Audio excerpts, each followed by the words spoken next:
Hello, my internet friends. Welcome to Walking and Talking, the show where I walk and talk. Can you believe it?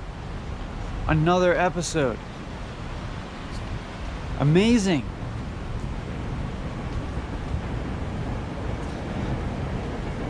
Did you detect a lack of enthusiasm in the way that I said amazing?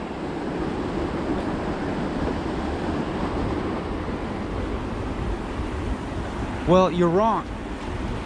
I was totally enthusiastic.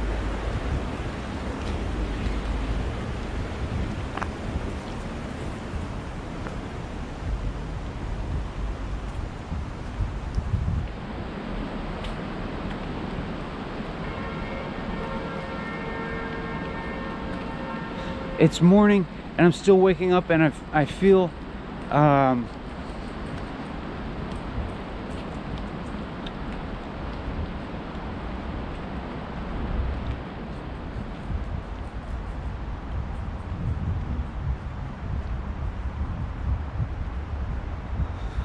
the self-criticism.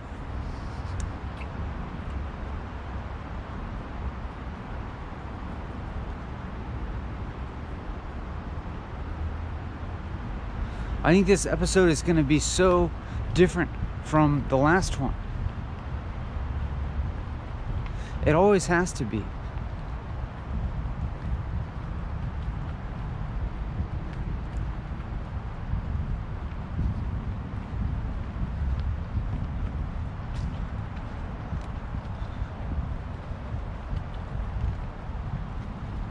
I mean, isn't this insane?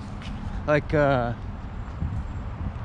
I've done so many hours of this, and all it is me walking and talking about whatever.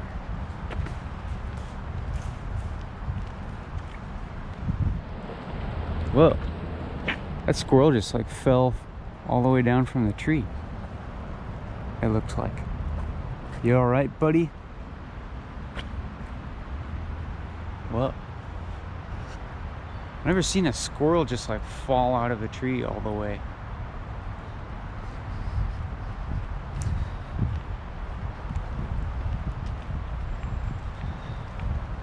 But he looks fine. I was just thinking just now that this seems totally insane to do. I was like, I have nothing to say. And yet, here I am making a 4-hour-long video of talking. And I'm gonna upload and make it public. And thousands of people are gonna watch it. What the hell am I doing?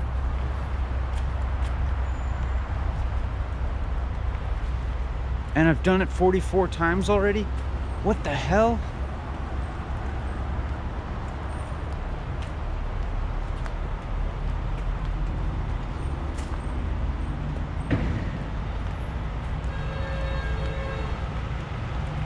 Is this just a bad idea?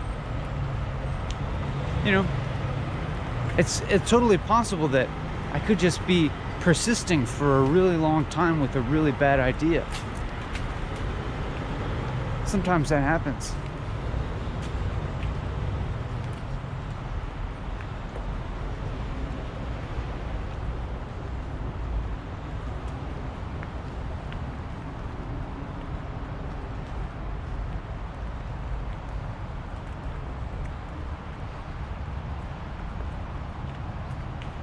But most of the time, it's a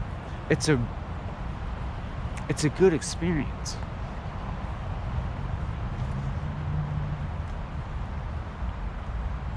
Most of the time, I feel pretty glad to be doing it.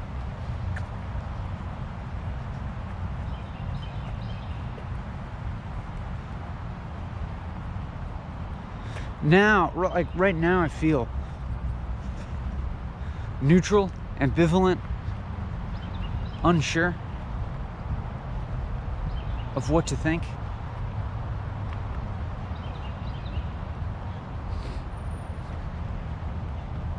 But Also, starting now to be reminded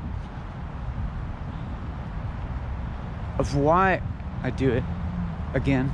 Like, I keep having to be reminded why I do this by doing it. It's like not until I'm actually doing it that I remember why. And then when I'm not doing it, I'm like, you know, I'm thinking more conventionally, and I'm like, this seems like a really bad idea.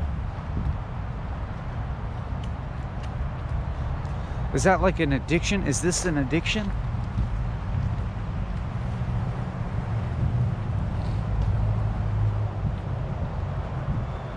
Can it be an addiction if it takes some mental effort to get up and go out and do something?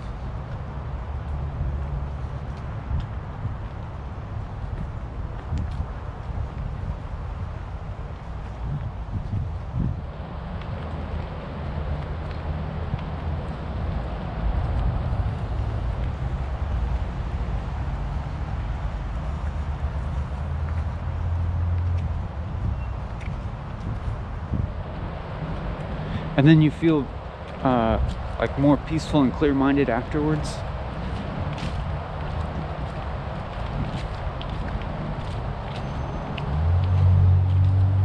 Yeah, I guess it could be still called an addiction. Like you could be addicted to exercising, addicted to eating really healthy. It's probably the same with like heroin, you know? Maybe you feel like crap and you gotta you know, you're like sick from withdrawal and you gotta like get out of bed and go hunt down your dealer, get a fix or whatever, or you know, go obtain some money somehow immediately. But then once you shoot up, you're so glad you did it. You feel so much more, you just feel so peaceful.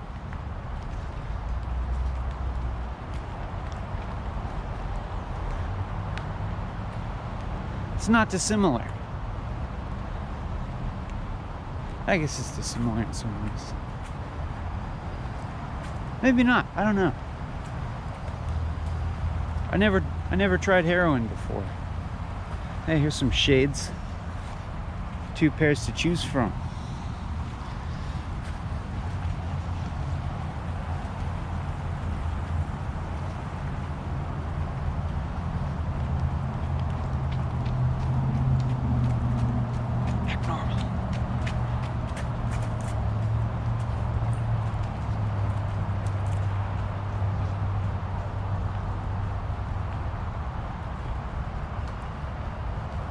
Boy, there's lots of young looking stinging nettle here. I really should pick some. Should I do it on the way back? I'll be tired on the way back. I didn't bring a bag with me. It's usually too mature at this point and has already flowered, but I think they mowed it down recently and now it's growing back up and it's nice and young and tender.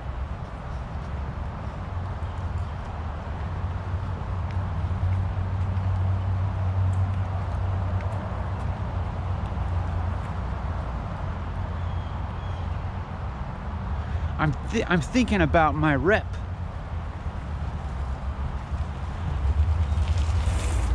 I'm thinking about my YouTube career.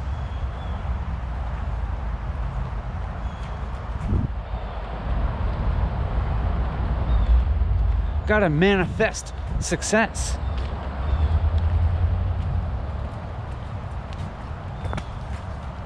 In every micro expression of my speech and face.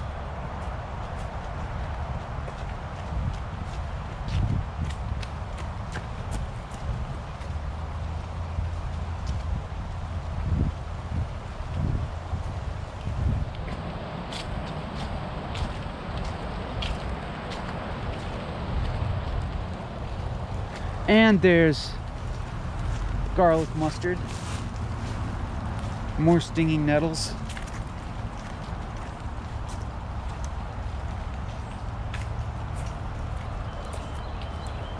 And I saw a nice patch of chickweed earlier, but I didn't say anything. See, here's a little bit of it. I'm gonna pick some of this stuff and I'm gonna make pesto out of it.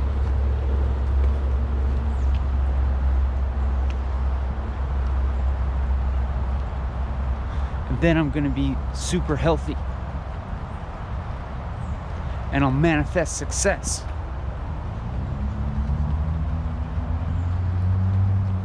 And my physical health will manifest in my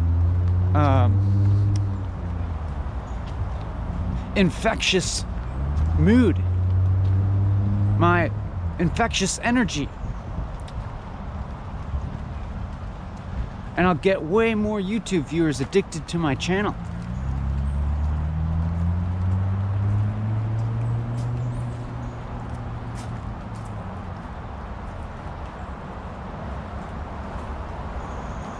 And I'll convince them to donate to me on Patreon. And then I'll continue to like incorporate all of this into my narrative of,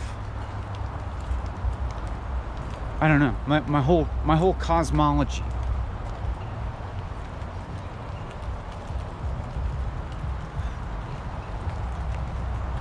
So my financial success synonymous with spiritual enlightenment.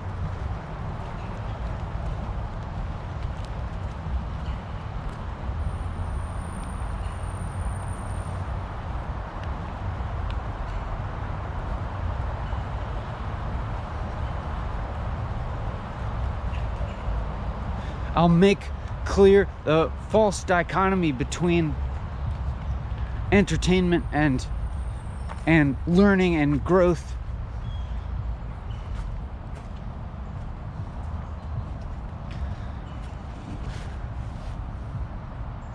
More nettles.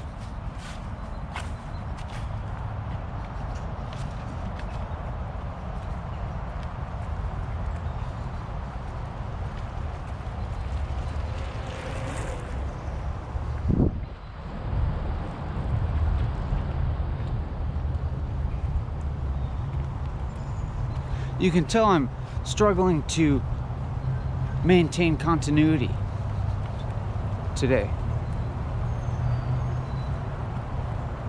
Feels a little bit like I'm digging a hole. Not digging my own grave or anything, but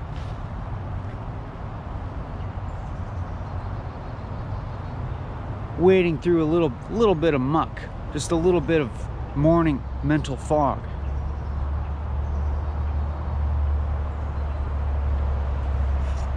There's some wood ear mushrooms.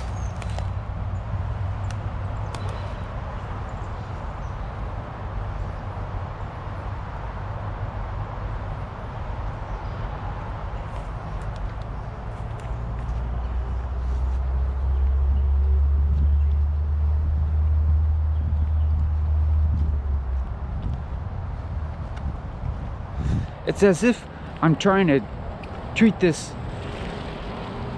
in some respects as a job, or mainly in the sense of doing it regularly, daily even.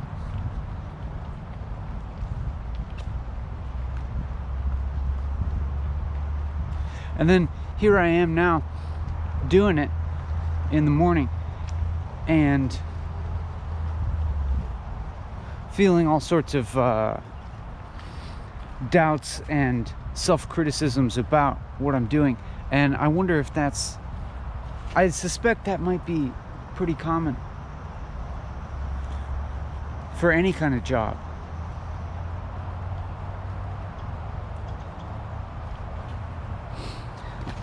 You know, you have good days and bad days. Meaning Some days you go in and you are in a flow state and you feel positive about what you're doing and you enjoy it even, and you appear to be making a positive contribution to other people's lives, but you're not overthinking anything because you're just in the flow of it. And then some other days you might go in and maybe you feel unenergetic physically and mentally, and things are kind of annoying and you feel self-critical and you don't feel like you're doing a good job, and you wonder whether you should be doing this job at all, and it feels kind of pointless.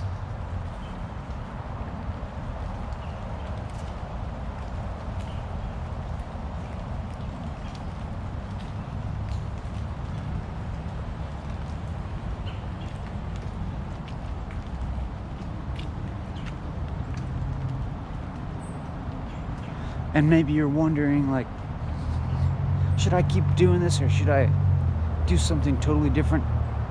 Should I keep sticking through with this or should I change things up? Change up my life? And you might ask yourself, are these just temporary negative thoughts that I'm having? Am I just having like a bad day? Or is this indicative that something's not right with my life? Questions like that.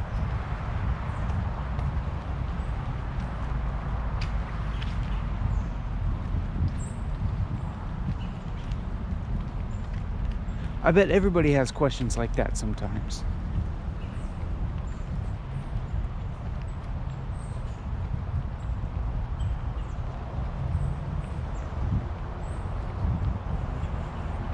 Like if I tell somebody that I'm having a bad day, what I might actually be feeling and thinking is like, you know, it could amount to a deep existential self-loathing, or you know, or just deep generalized existential pain manifesting in thoughts of like I can't live this way anymore, or something along those lines, or I can't do this job anymore, or I should drop out of school, etc. And then somebody asks you like how you're doing, maybe like, I'm not having the best day.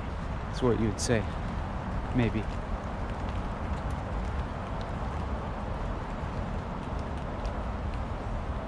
Which is kind of a strange thing to say if you think about it.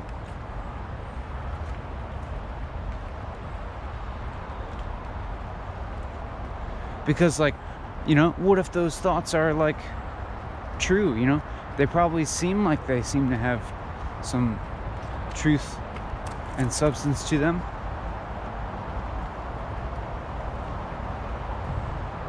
Like maybe you should change up your life drastically.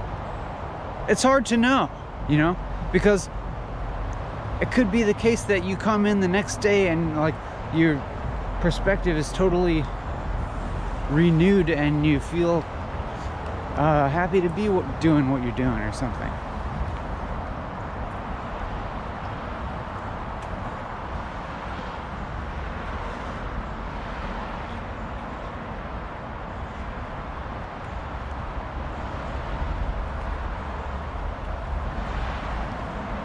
You know, how do you know whether you need to just continue to trudge through what might be a temporary negative emotional lens to things that will go away, or if you actually need to change things up.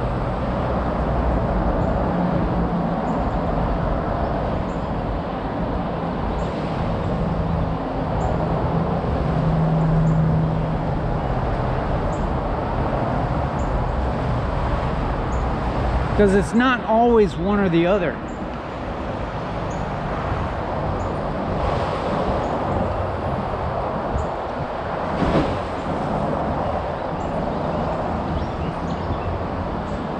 Because if you react to every single negative emotion that you have,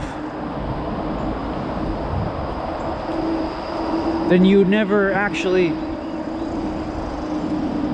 stick to anything and never achieve anything. Never learn anything. Never dig deeply into anything.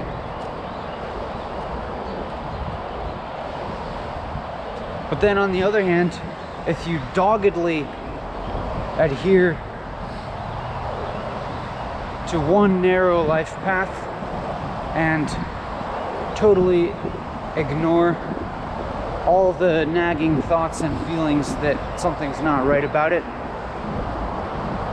then similarly you'll stay stuck in a rut and not grow or change things for the better.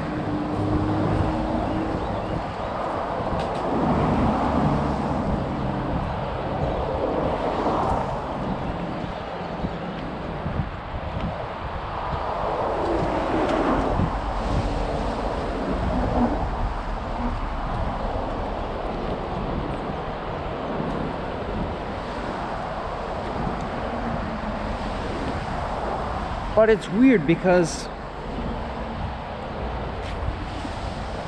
it seems like our mind frame around any aspect of our lives is often so malleable.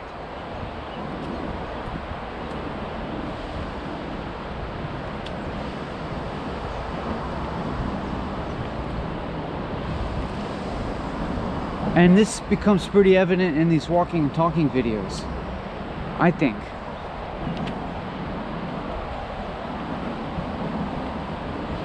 Like, my whole mind frame will change drastically within the course of one of these videos.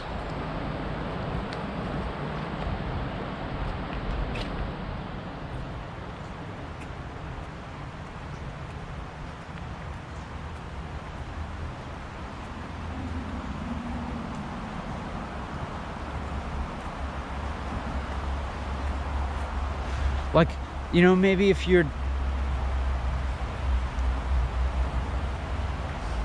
working on something and you are consistently not feeling good about it, or feeling stuck, or feeling like it's not right,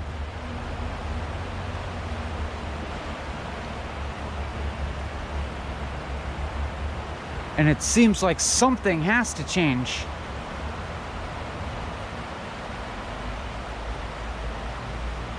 and what changes could be very apparent, like maybe you totally quit that thing you're doing and take up something totally different. But it also might be a change that's much more internal and hard to see. Like your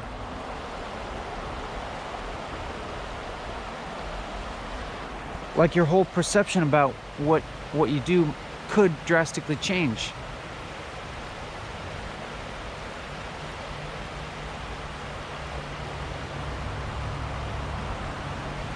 And then just the whole energy with which you approach it might be more positive. Like, I can imagine, like, what if you're a toll booth operator, for example? Maybe conventionally, I would imagine that to be a really unrewarding job. And maybe that I would feel depressed if I worked as a toll booth operator.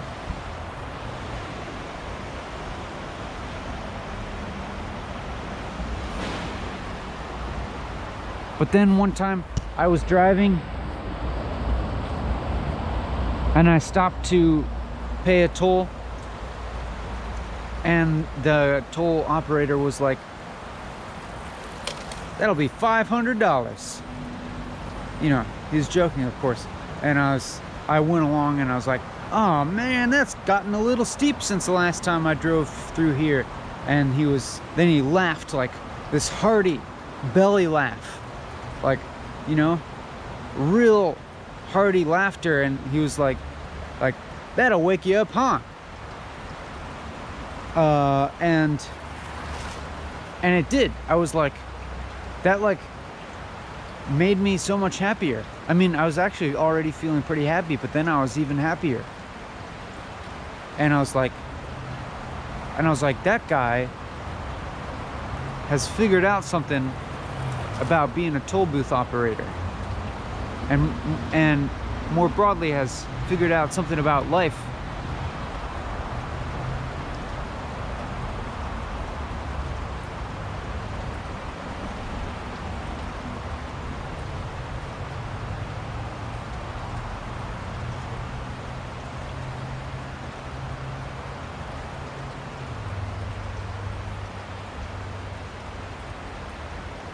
But basically, I have no advice for you.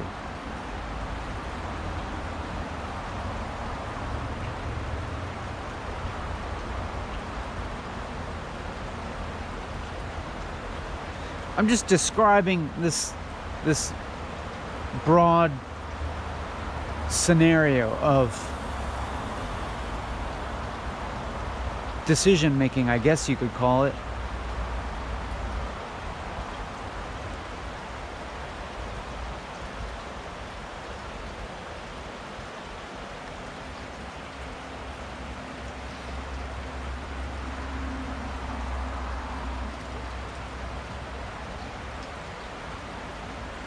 But you know, everything is completely dependent on all the circumstances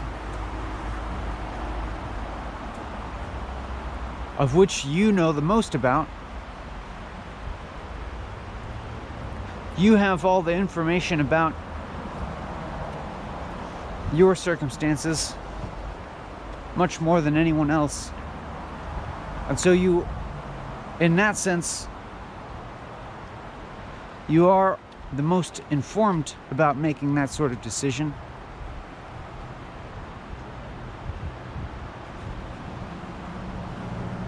You know, and I'm talking about decisions that are not so clear cut.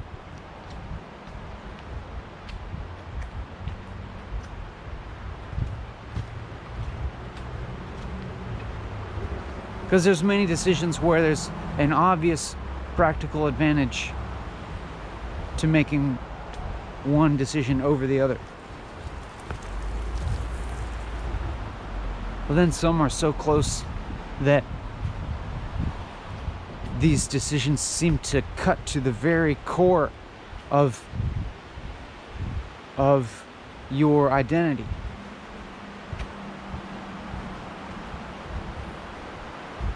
And cause you to kind of see, sometimes painfully, the shifting nature of your mind. You know, if you've ever wavered back and forth about a decision, then you've seen how drastically your mind frame can change.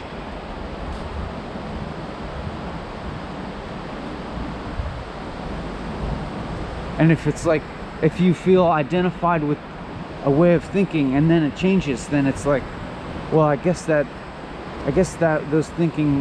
thinking wasn't really me.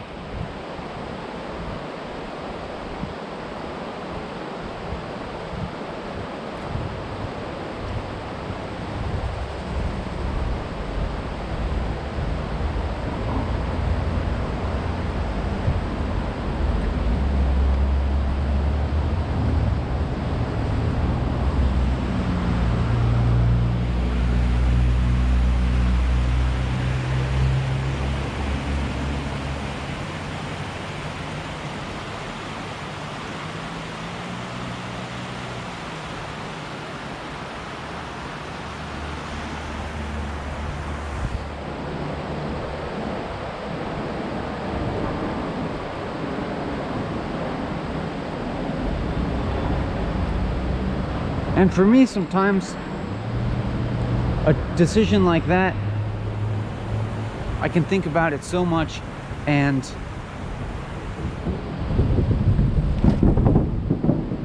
I'll sometimes eventually come to this conclusion that the options are pretty much equivalent. There's no clear advantage of one over the other, and all of the pluses and minuses that I can gather about either option pretty much even out. And so it's like totally arbitrary which decision I make.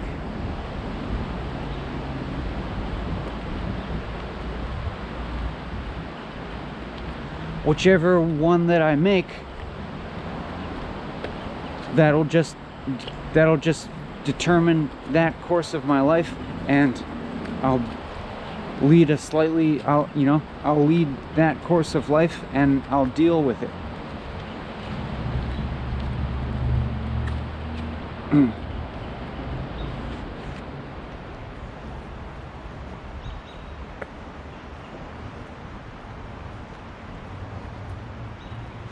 And it can be an agonizing feeling sometimes, as if you're choosing between lives, but choosing between different people you could become.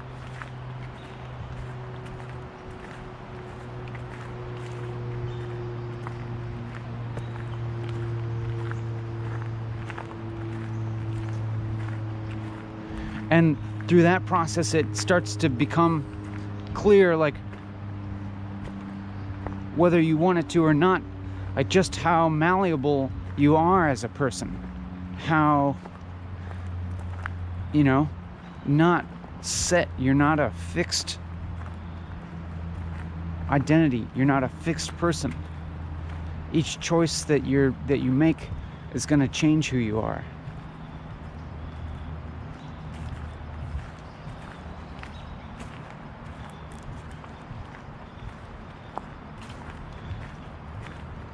And sometimes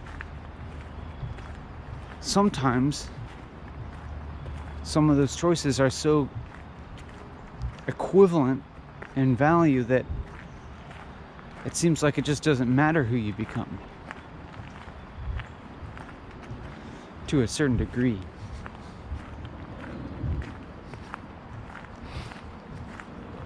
But like I said, those are just the choices that are easy to make. There's other ones that are, those are the choices that are hard to make, where they seem equivalent. But then there's many more that are just so obvious that they don't even register as decisions. Like whether to eat when you're really hungry,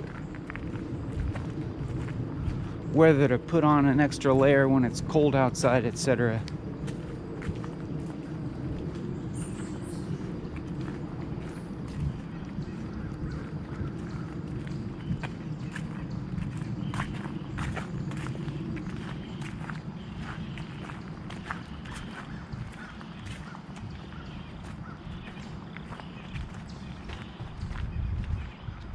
And then there's decisions that fall in between. Ones where it seems like a fight between two different selves.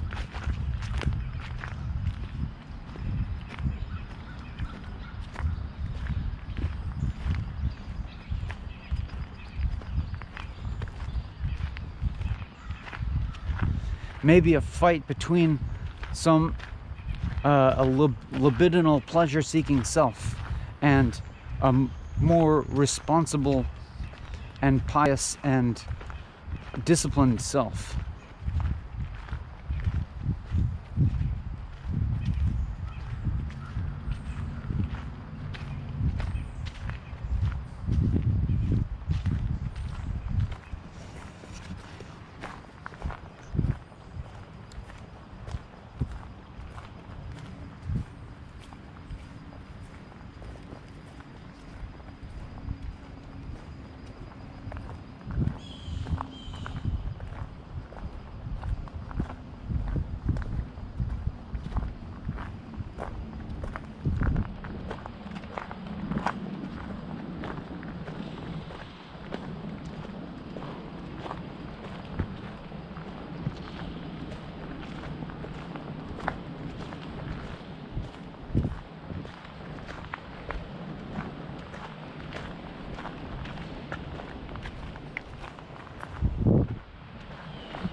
like maybe even now in this video,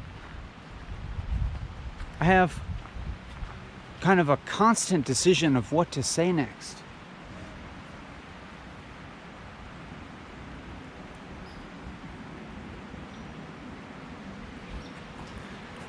And there's not really much of a guiding structure. I mean, there's the pretty much given things that I will continue to speak in English, which is relatively syntactically correct and comprehensible.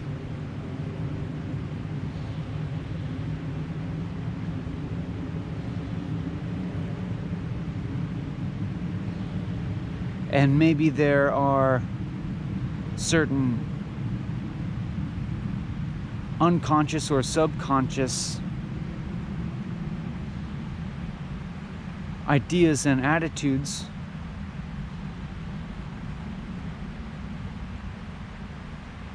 well, of course there are, guiding what I say.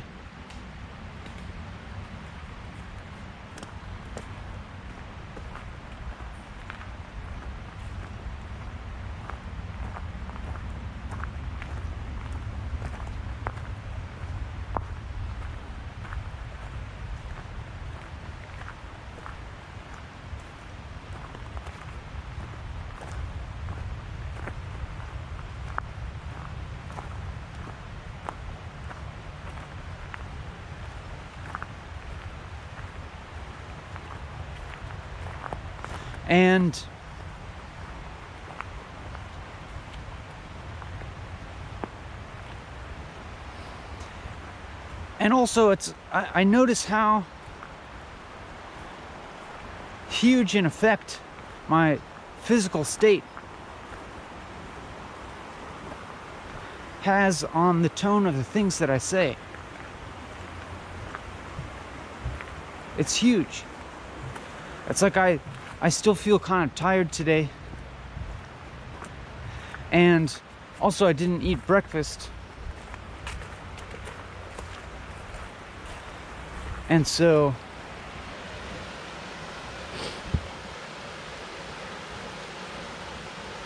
I think because of that, the tone of what I say will probably lean towards the more somber end of things.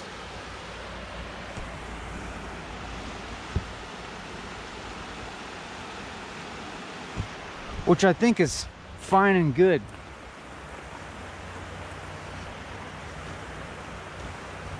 In the long run. To have this kind of experience, to, if I'm tired, to just experience tiredness without trying to temporarily evade it by drinking coffee or something like that.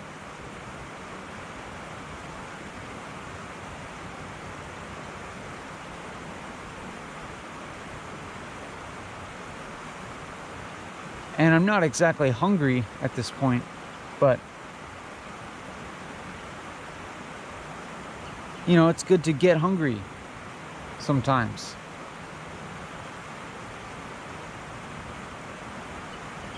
To feel a little bit of a physical state of emptiness and feel a corresponding emptiness in your consciousness too.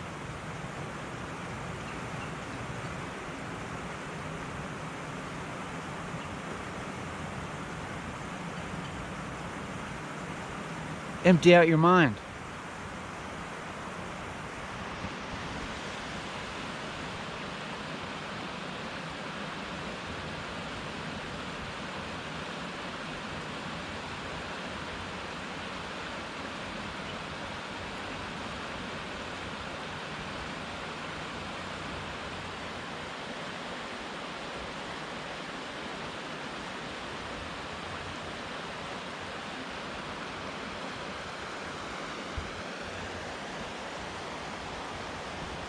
It's misting again.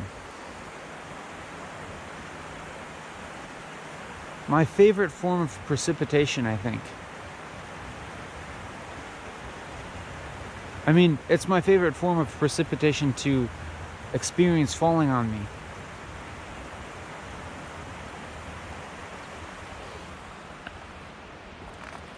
My other favorite form of precipitation is probably giant hail, because it smashes and destroys things.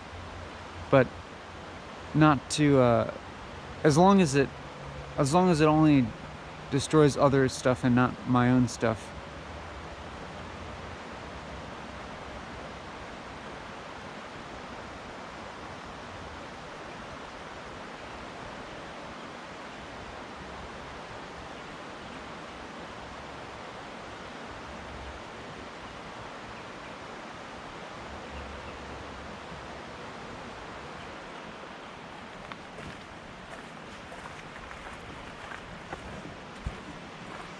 But I also have this, right now, a slight predisposition towards zoning out, by which I mean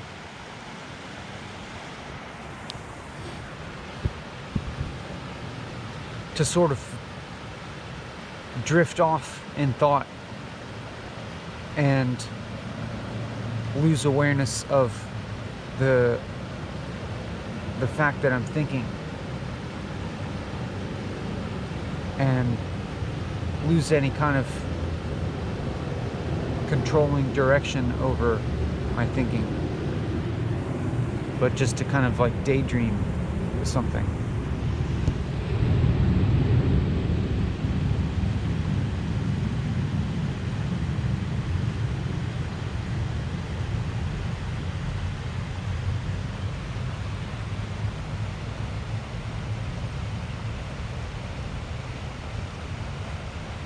I still feel this shifting back and forth between feeling self-critical, that is, perceiving the self that I'm representing here, consisting of my face and my voice, the sound of my voice, and the content of what I'm saying, perceiving them negatively through imagined eyes of the rest of the world, and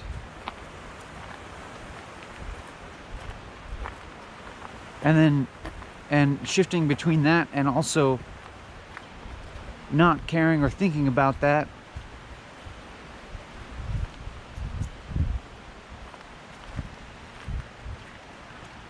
and then on the other hand, maybe having a positive perception of it through imagined eyes of you,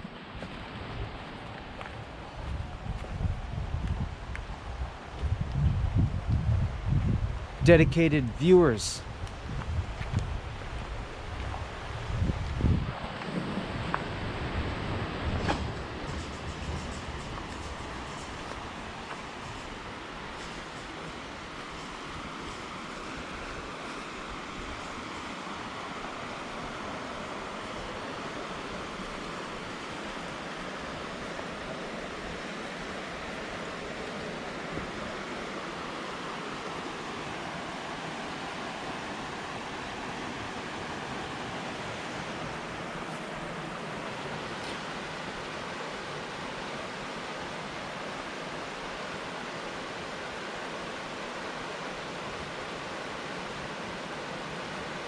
So many options of where to take this train of thought next.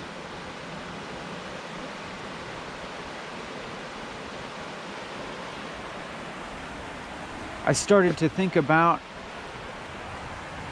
walking and talking, and on one hand, if I have a negative interpretation of, say, my relatively low energy state at the moment.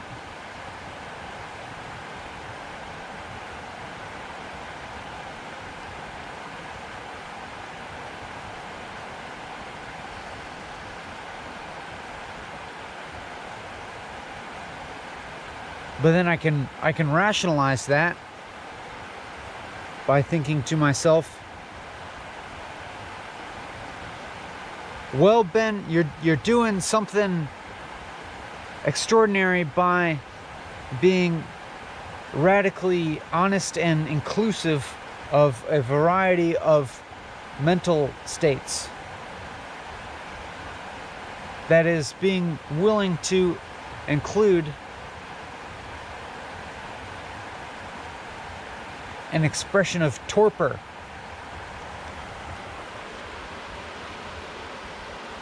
and tiredness, and fogginess.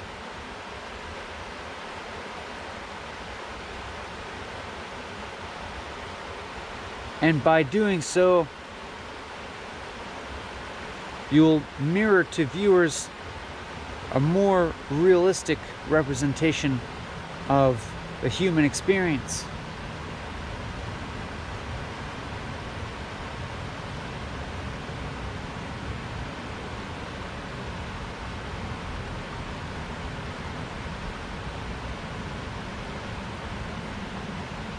Because you gotta keep going even if you don't feel the best. Sometimes you gotta keep working even if you don't feel great.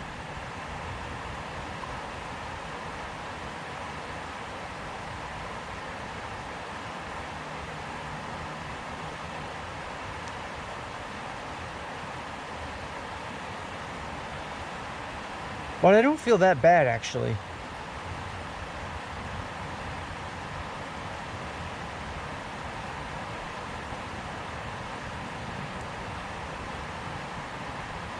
I don't regret not drinking caffeine.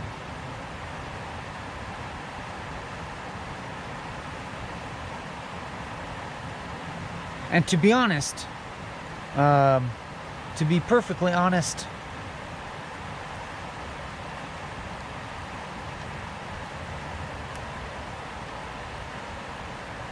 I've brought this slightly low energy state upon myself by eating some squares of chocolate yesterday before walking and talking, which probably had something to do with the frenzied energy that appeared in the latter part of yesterday's episode.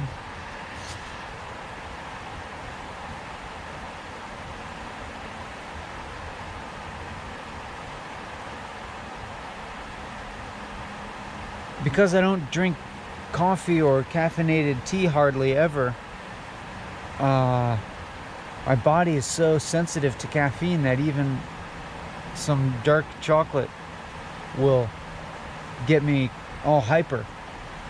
And now's the next day, and it's like feel the withdrawal from that.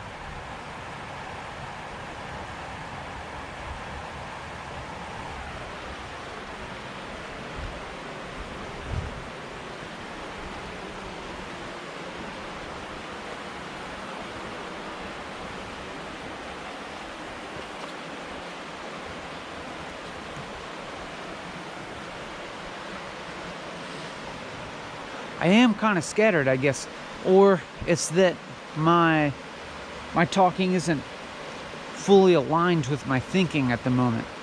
I notice my thinking start to go off in a disparate direction from what I just said.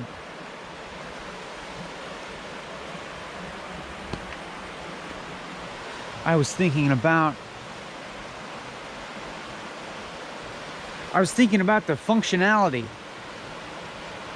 of this video series in present day society, and thinking that it's very low or not very functional.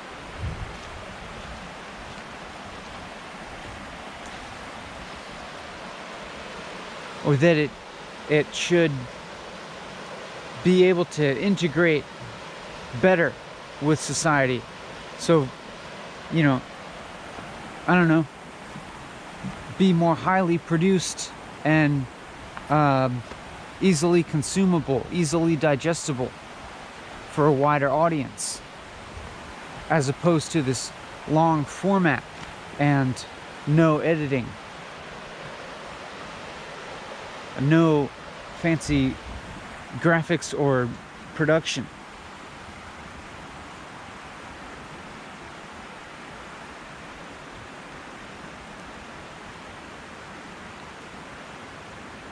But then I was thinking about the functionality of it for not just today's society, but also a future.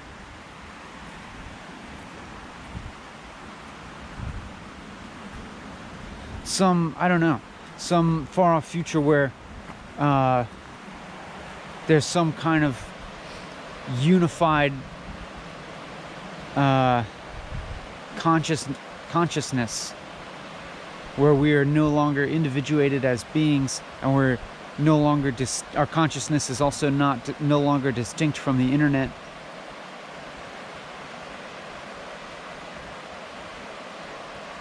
And the fact of just having this big archive of one person more or less thinking out loud for hours upon hours,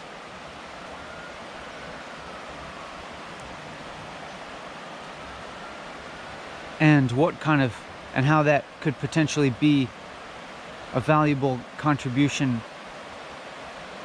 for this future type of consciousness. But who knows? I'm not so sure about this.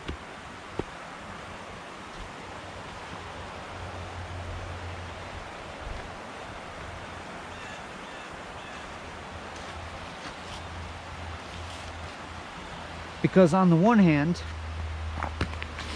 if I were to adopt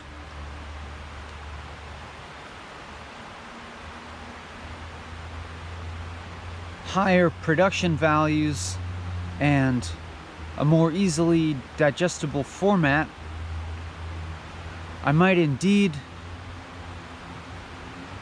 reach a wider audience. But then, you know, what would be lost?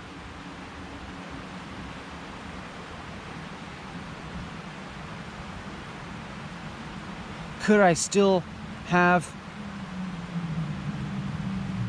this realistic and accurate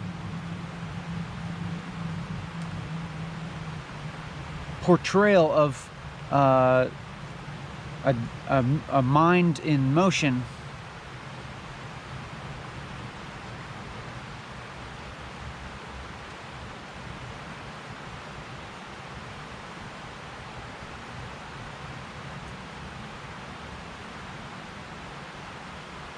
could it actually have an effect of elevating awareness for people?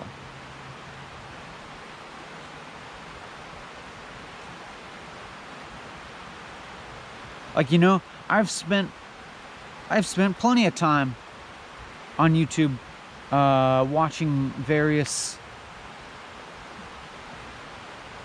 videos in the like self-help or psychology or spirituality realm genre.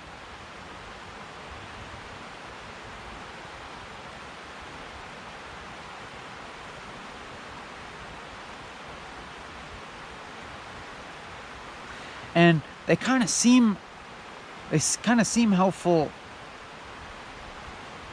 in the moment that I'm watching them. Like something's making sense to me.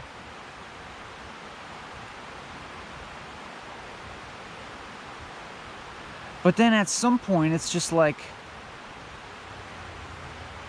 I could do this endlessly. I could just continue sort of relying on psychology, spirituality, and videos to like keep reassuring myself and keep feeling okay, but then it doesn't really feel like I'm getting anywhere or like really living my life or doing anything. It's still just kind of like reframing my conception of myself over and over again. You know, looking at myself and looking at through reality through a slightly different lens each time, but not really like moving upward in awareness, just kind of moving horizontally in awareness. Like translating my state of consciousness into multiple viewpoints on a horizontal plane rather than transcending that plane.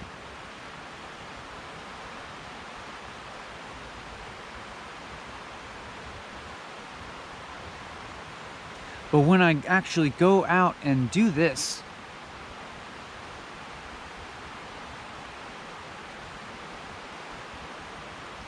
then I quite often do have an experience of transcending my ordinary level of consciousness.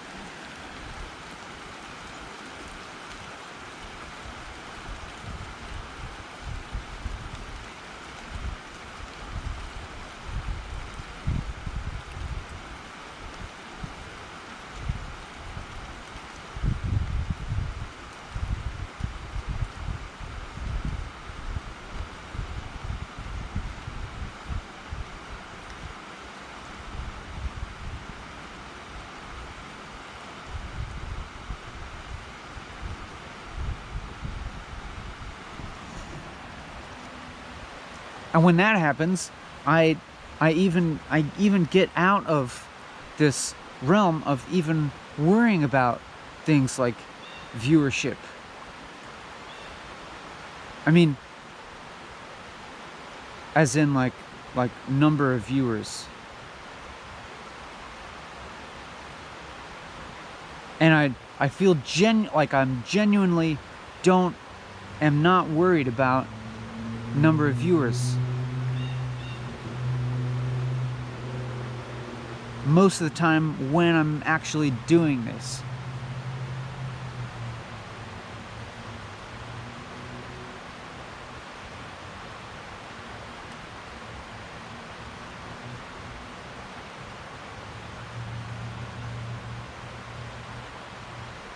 And from that state of consciousness, I'll be genuinely not worried about,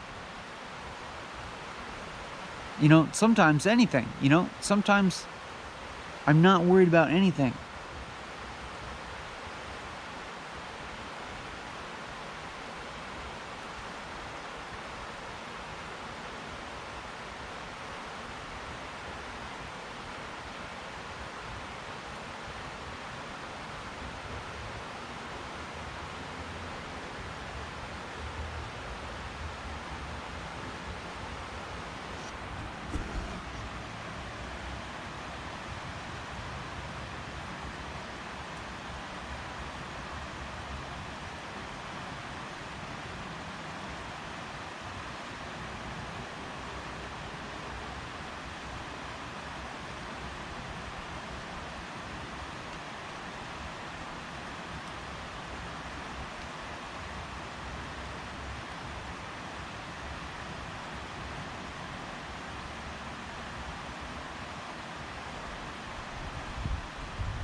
I can't tell if that's where I'm at now.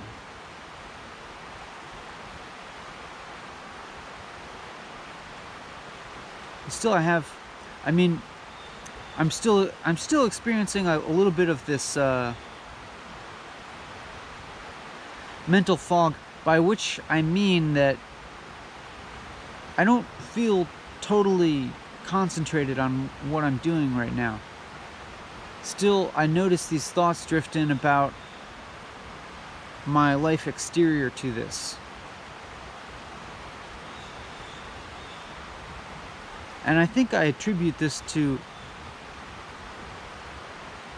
my low state of physiological arousal.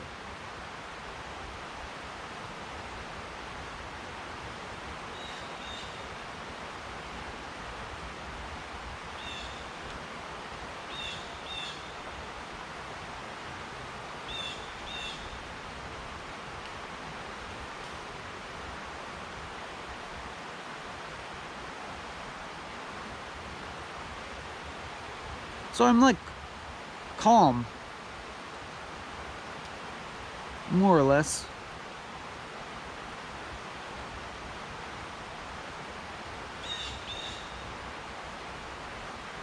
I might think about other ways I could be spending my life.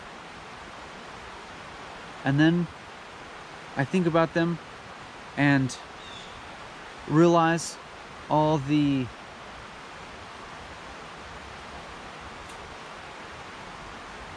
well, I just realized that on the whole,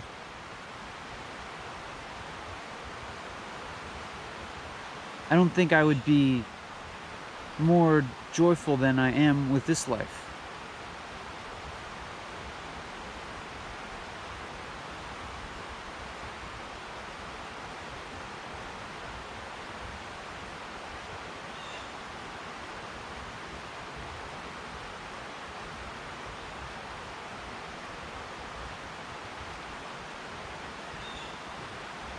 Like here I am, and I'm just like sitting on a rock on a misty morning, watching leaves fall. They're not falling right now, but as soon as the breeze picks up.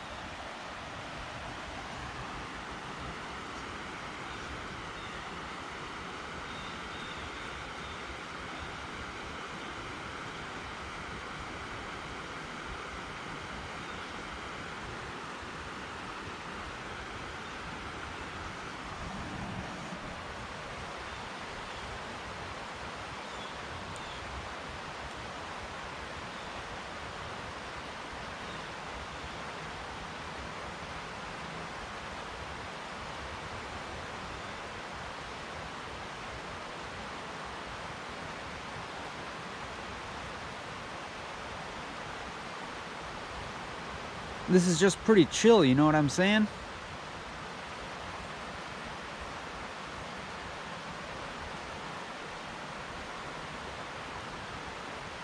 Like even if I think about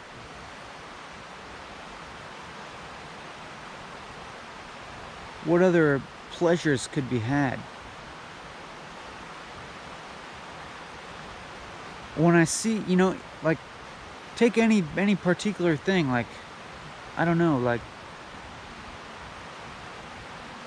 if I'm just like say that I just like won the lottery, or my parents were super wealthy, and so I just like chill on a yacht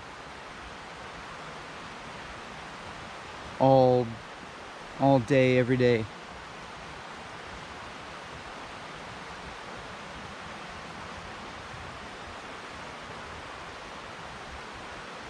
But if I think about, you know, everything connected with that, or with any option, I realize that on the whole, things aren't really better.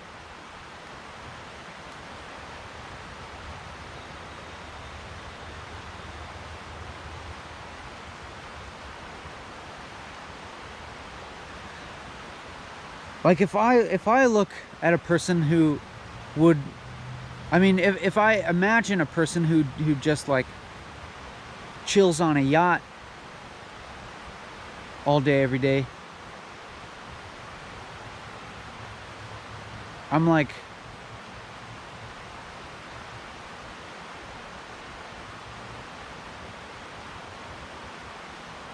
it's like they don't seem like, they wouldn't seem uh like real to me, you know? I mean, like, how could you live with yourself just like living in opulence and not contributing anything to the world, not helping anyone?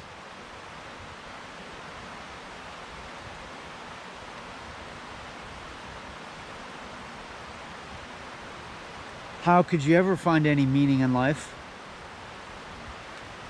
And B,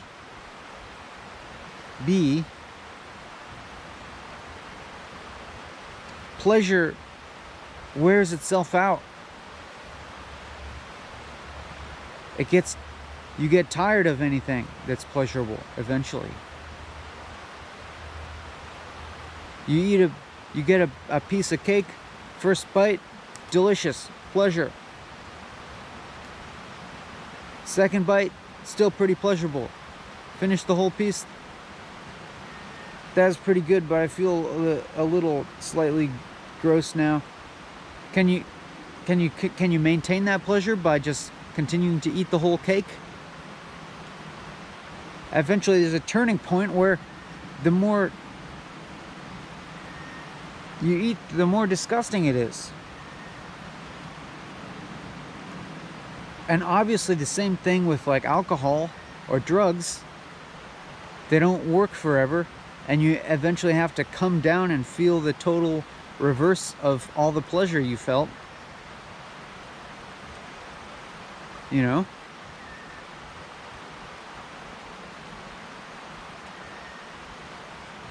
Like I've talked about this before, like I've never been really into drugs or drinking that much.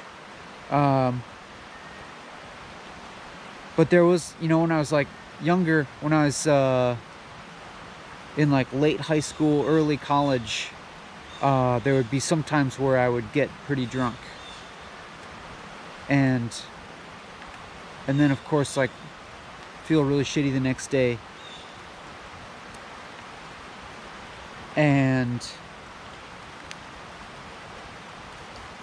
you know, also just not be really doing anything of importance, or not really being happy in any kind of deep sense when I was drunk or afterwards.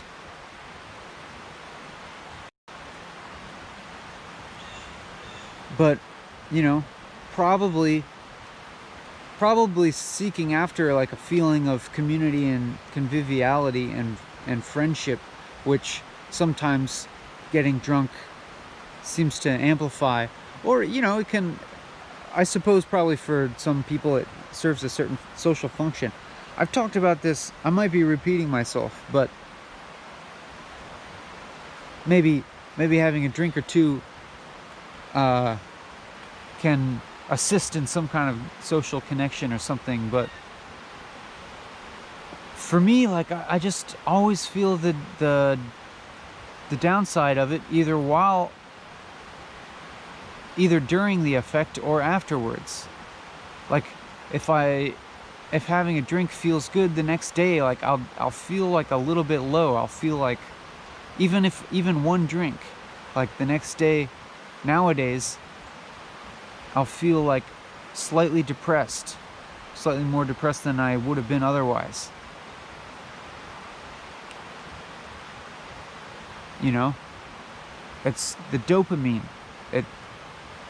You have a drink, you get some dopamine surge in your mind, and then I don't know, the next day those neurotransmitters are either fatigued or they've like adapted, they've like recalibrated a little bit to accommodate that surge, and now you have to experience the downside of that, the recalibration in the other direction. And it's not pleasant to hear, but that effect happens like with almost anything. Like even like romance, passionate love, you get like emotionally addicted to a person.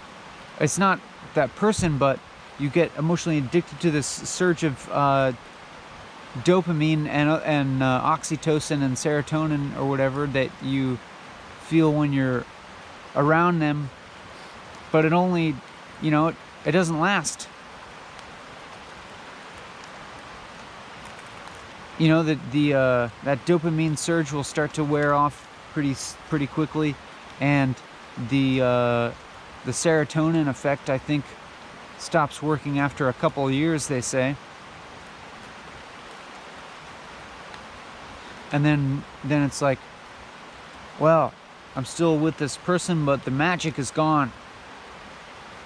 That thrilling feeling is gone.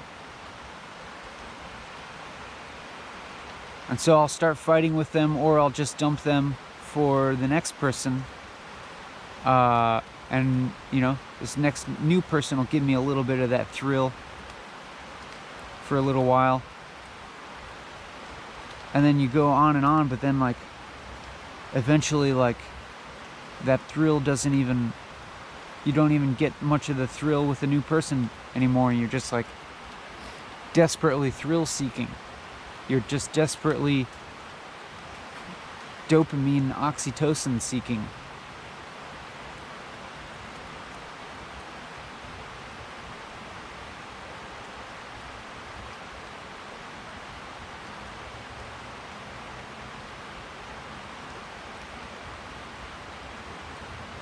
But I feel like,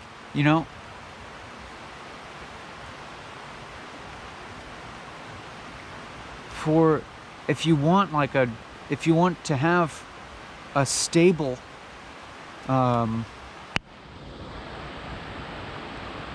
emotional state, more or less. I mean, I don't think anyone is ever going to be perfectly emotionally stable for good. Like,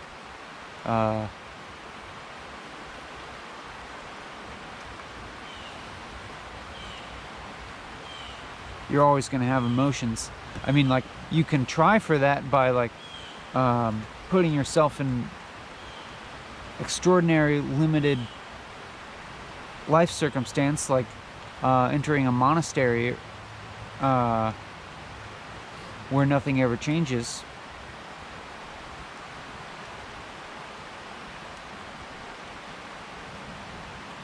And then you'll notice yourself, like, going through, like, kind of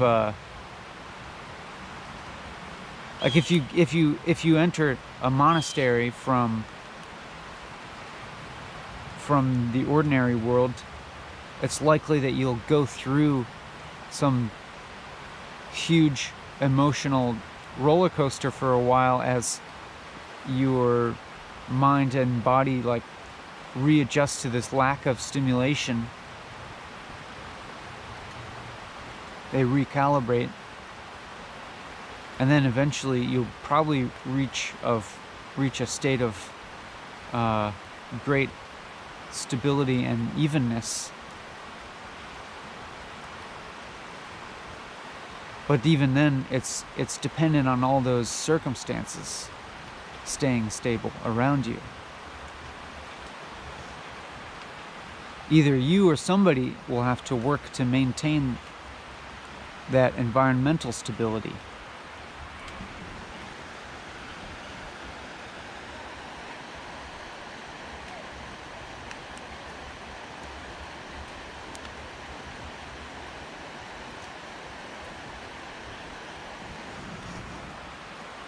I don't know. I'm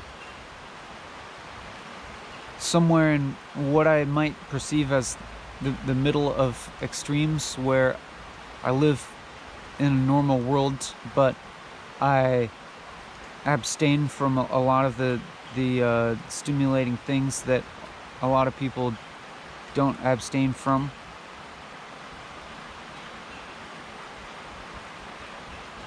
I still have changing emotions.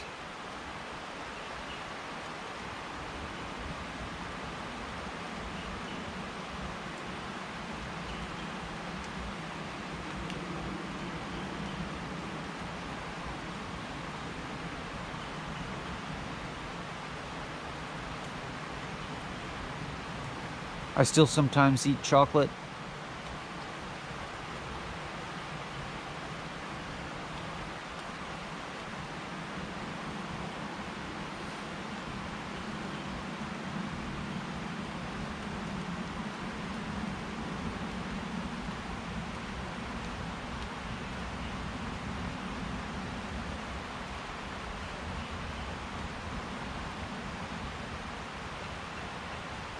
Maybe I shouldn't, though.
I can't tell if I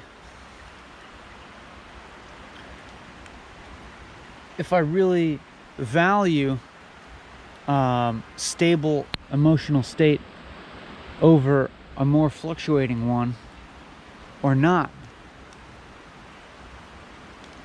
I mean, I do think that the overall emotional experience seems like it evens out, like the ups and downs even out. And so maybe there's not a net difference in the amount of positive feelings that you have versus negative. But if your emotional state is relatively stable, that can facilitate things.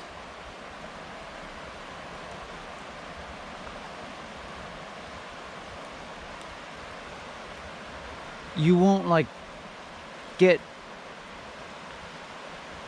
get swept away by your emotions. You won't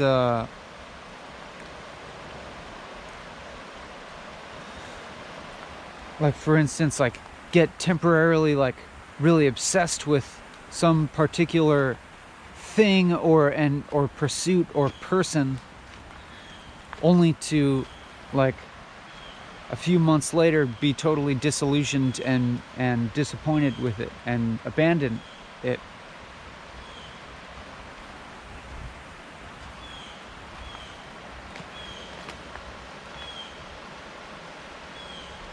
And or similarly, you won't be, you'll be less likely to become discouraged with any particular endeavor or or relationship because of being just, temporarily in a bad emotional state. And you can commit to things longer because of that.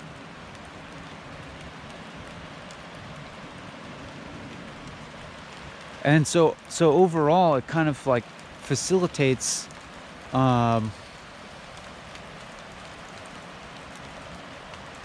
building, long-term stable elements of your life that I think should be beneficial in the long term, I think.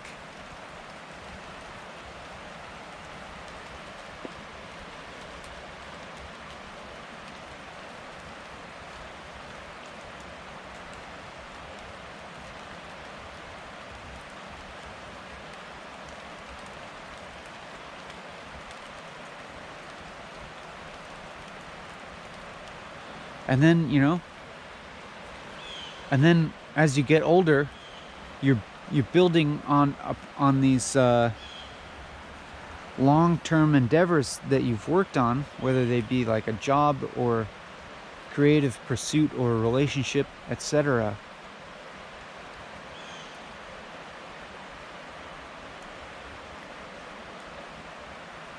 Like, it'll build a lot of value in your life over the long haul.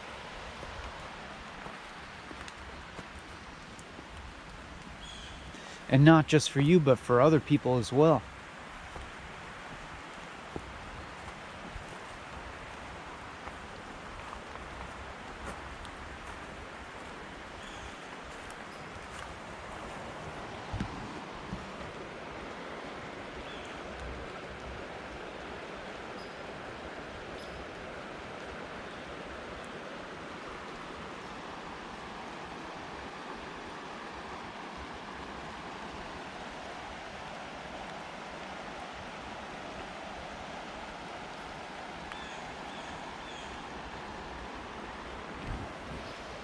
But who knows, right?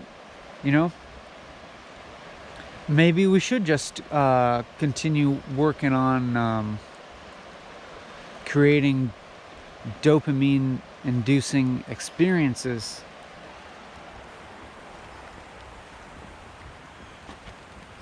so that everybody can continue just sort of like relying on these commodities to try and maintain their emotional stability. Ice cream and so on, and garbage TV and whatnot. But it doesn't really work out in the long run,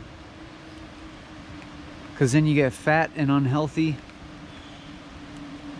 and stupid.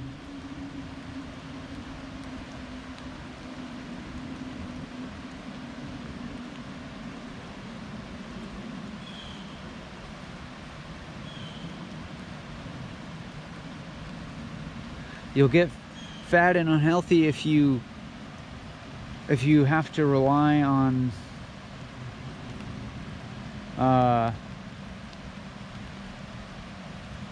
like junk food to avoid feeling any negative emotion. And you'll get stupid if you have to rely on entertainment.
But then, you know, on this opposite extreme, it's not like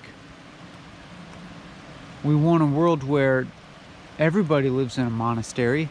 That just wouldn't really work.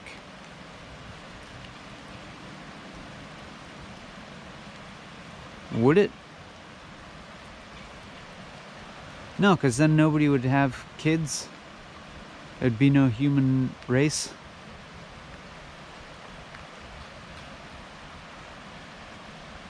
There wouldn't be this consciousness.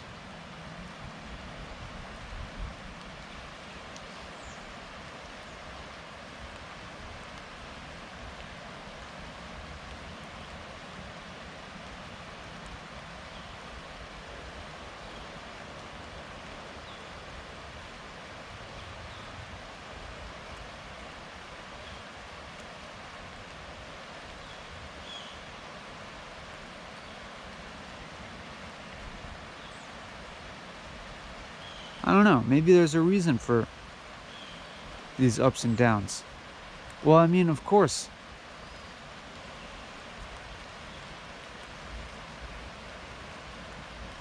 they are just, you know, an integral part of the human experience.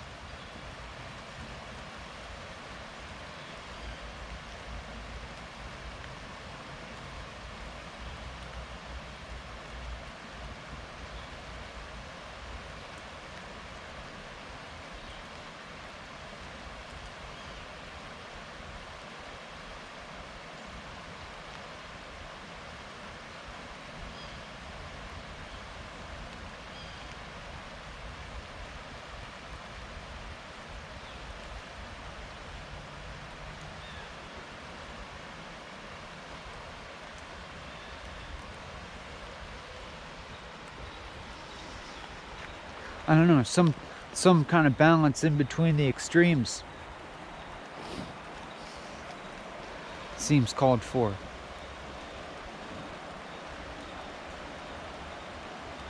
I mean, that seems to happen in our lives anyway, you know?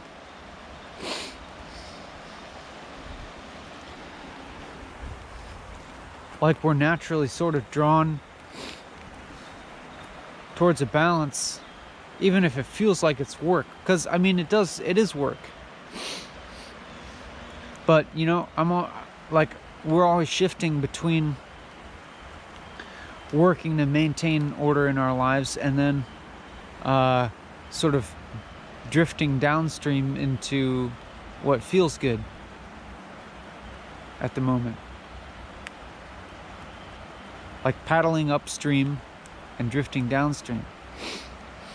Paddling upstream meaning like doing the things that we know we should do but don't exactly feel like doing at the moment. Like going to work or cleaning or exercising or whatever it is that takes on that feeling.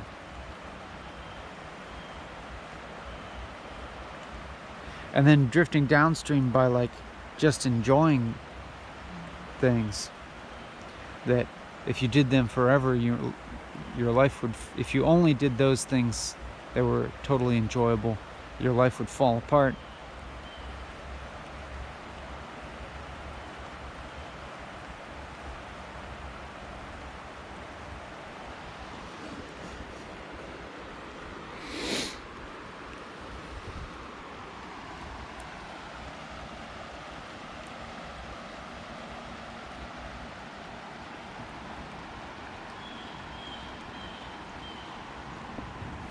Once again, it feels as if I'm just coming to say things that seem completely obvious, to the extent that there's not any need to say them. And in that sense, there's no need for this YouTube channel. But there's no need for any YouTube channel.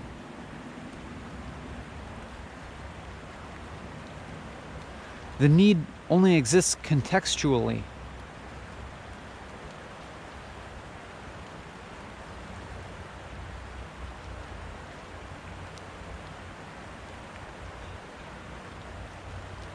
because there are so many other YouTube channels that are different than this one, I need to make this one.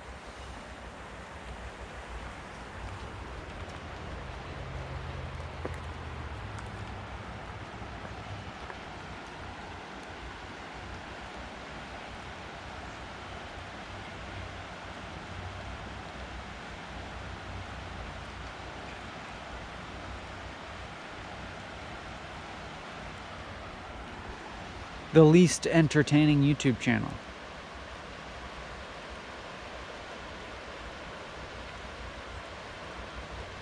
I don't know, maybe there might be less entertaining ones out there.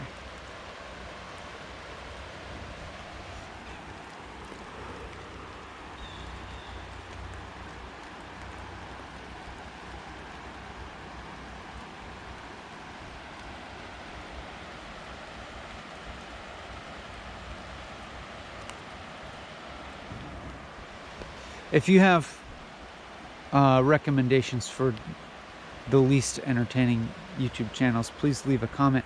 I would love to hear your votes for the least entertaining YouTube channel.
Oh, look at this. Some bee's nest.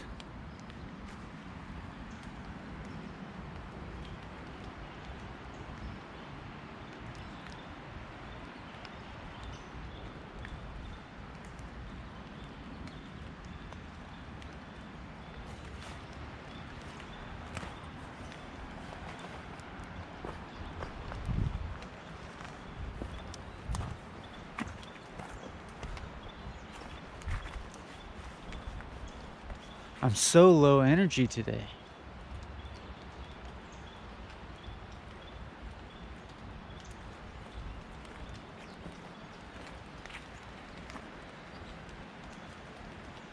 I barely feel like moving.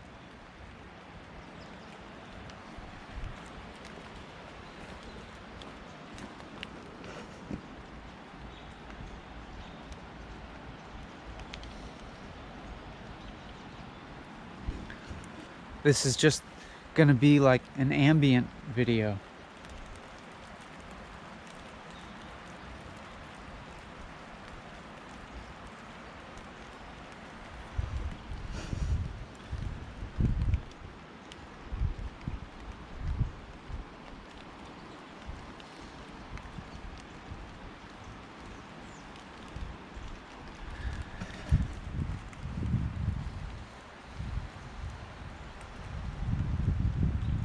Here to intermittently stimulate the linguistic centers in your brain.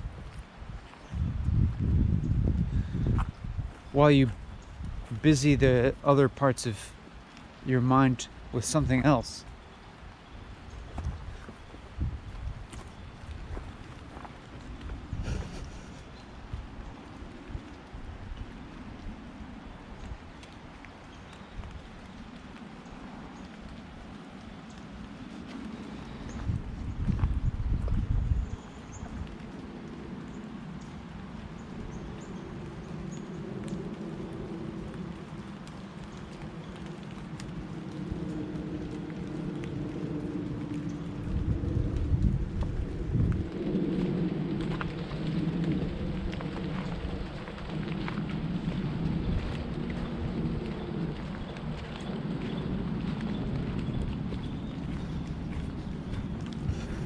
I should try though. I should try harder.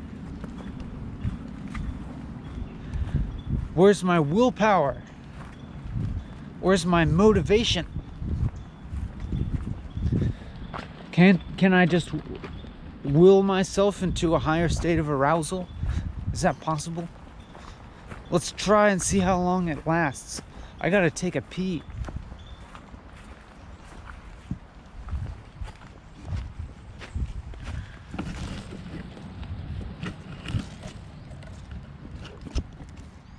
All right, be right back.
Can I motivate myself into having more physical and mental energy? I don't know, but look at those turkey tail mushrooms.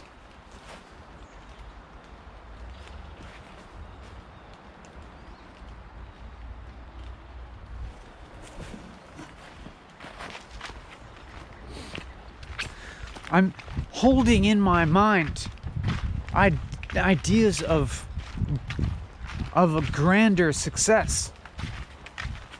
Like why aren't I as famous as Post Malone? Huh? Well, I think it's pretty obvious, but shouldn't I be striving towards that level of success? But you know, then I'll do that, and then I'll be like, well, what's Post Malone really contributing to society?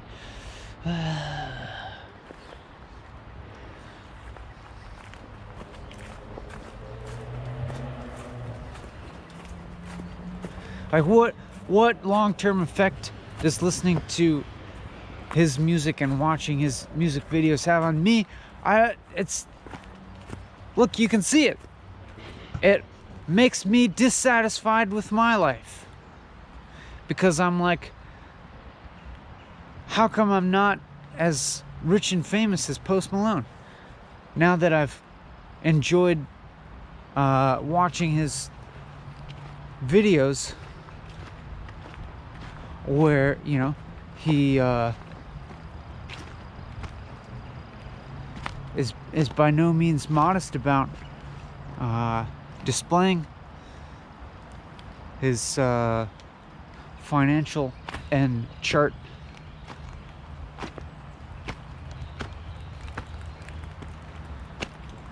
success.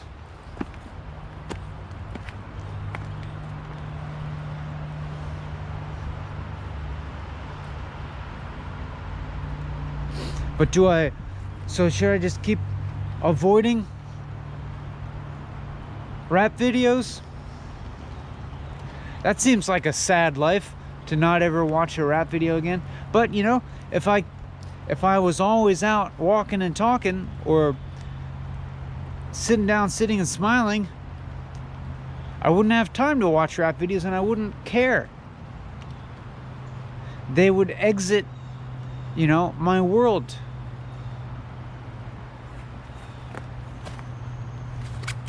And then this other fantasy of this other version of success would exit my world.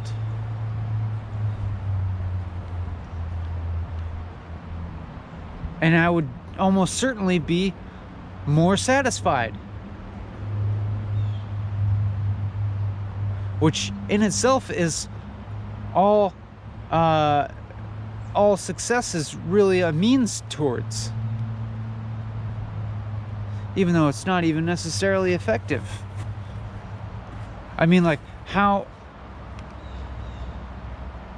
would you ultimately define success if it's not satisfying?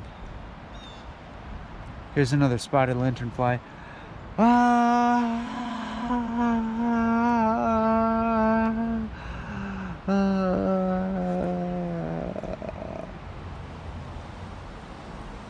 Is it gonna jump? So scary.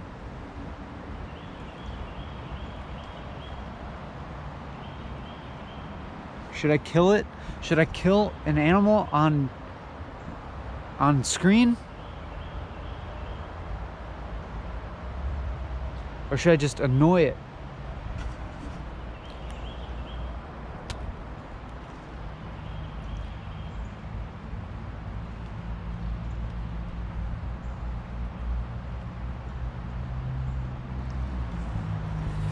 Maybe if we just annoy the spotted lanternflies enough, they'll stop killing the trees.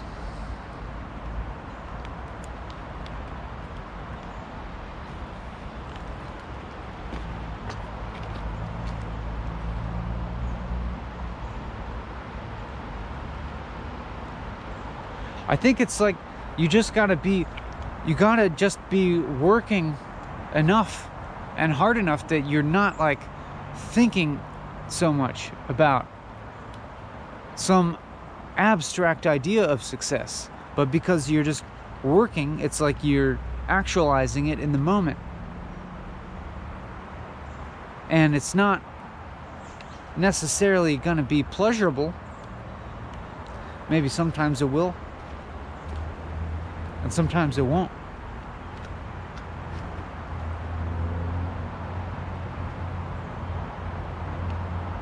But it's the more you're thinking about it, the less you're actually making it. You're actually actualizing it.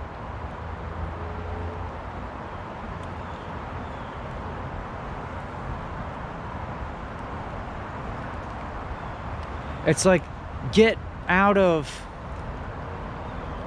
this space where you're looking out on the rest of the world and wanting some other version of life, and then just get into your life and you know, just engage fully with the situation that you're in.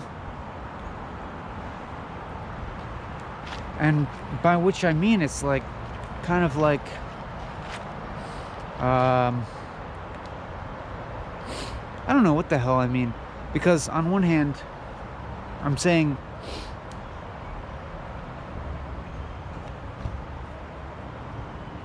like, don't indulge in pleasures that are going to leave you feeling less satisfied in life, in the whole. Like, and for me, like,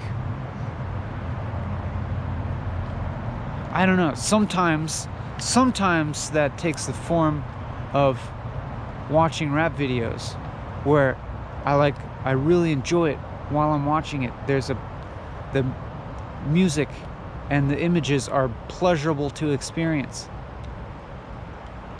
and like I'll take a pleasure in sort of mentally mirroring the attitude that's presented to me, the confidence and whatnot. I'm like, yeah, I watch this, this makes me feel like a badass, yeah. And then, but then like in the, you know, in the time, the general time following, I'm like, you know, comparing myself to what's presented to me in this like highly produced rap video that, you know, cost a ton of money to produce, to project a very tailored image of a person.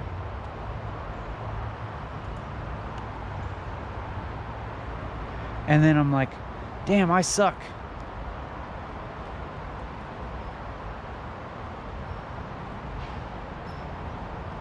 Why can't I rap?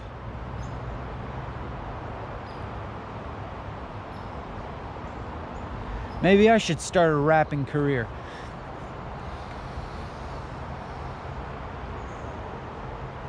Enough with all this walking and talking baloney, you know? But then it's like, no. Like, if I actually think about that, like, no, that would be terrible.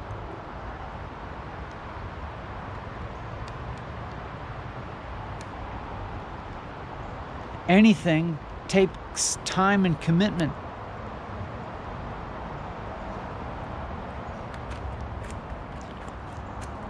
I mean, if you're ever going to do anything well.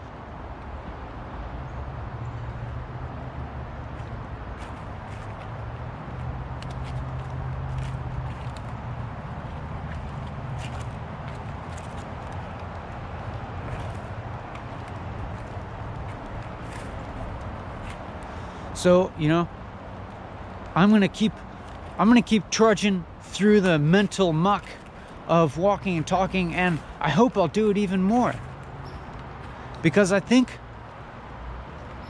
that I'll in a sense get better at it. But it's not really, in the ultimate sense, there's not a getting better at it. There's just the results of time and commitment.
But on that note, you know, let's continue talking.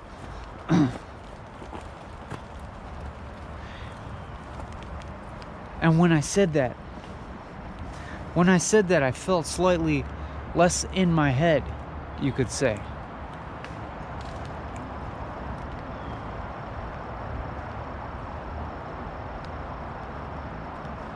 I noticed myself, you know, like I said that anything, if you're going to do anything well, it takes time and commitment. And then I started thinking about that in relation to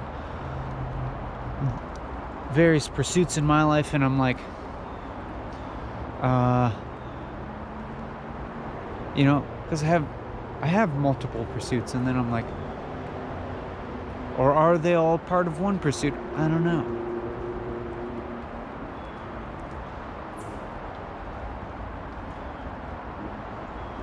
Like, walking, talking, is this new? Relatively speaking? Is this a new endeavor? I mean, I could keep doing this for the rest of my life.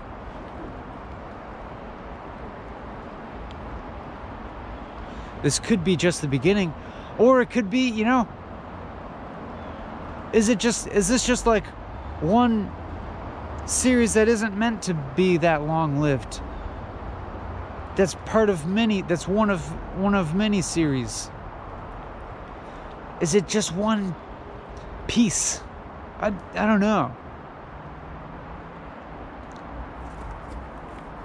But look at these orange mushrooms.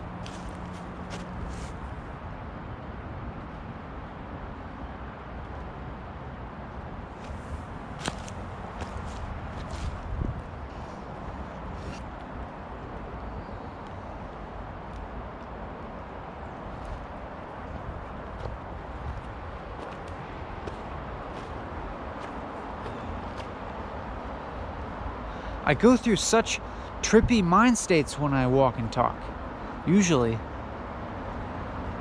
Today I'm still working through the muck so far.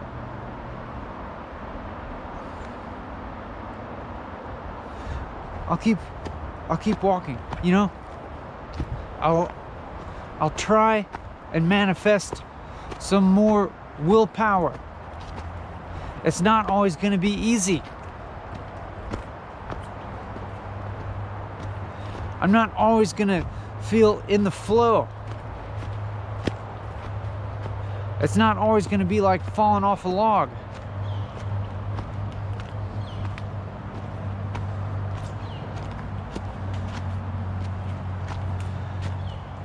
But if I work through the difficult part, then I'll improve in general.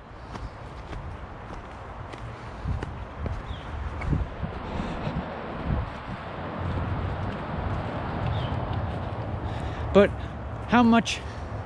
what's the right kind of effort? If I'm too effortful, will it seem contrived?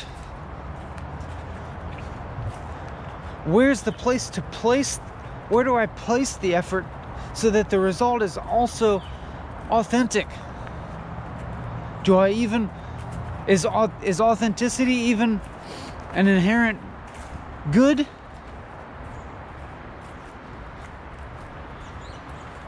It seems so to me.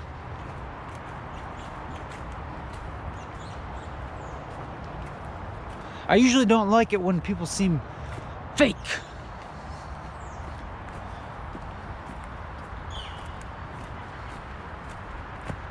But what does that even mean? What the hell is being fake? I don't know. There's a difference. There's a difference between being genuine and disingenuous.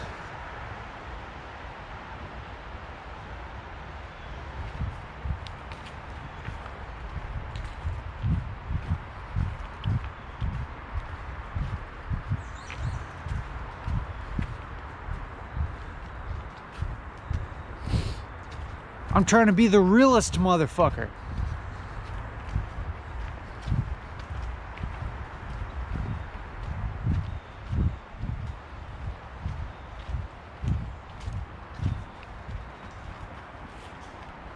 It smelled like weed or a skunk over there.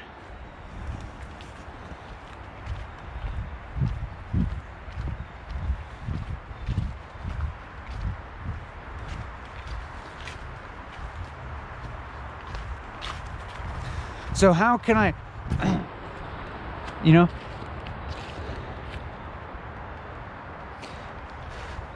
I guess I can apply willpower towards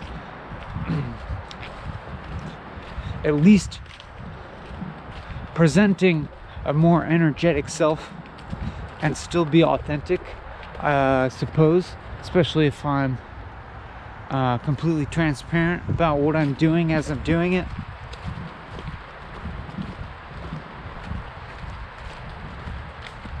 I'm trying. I feel the work happening here to talk. It feels like work to keep talking like this, going against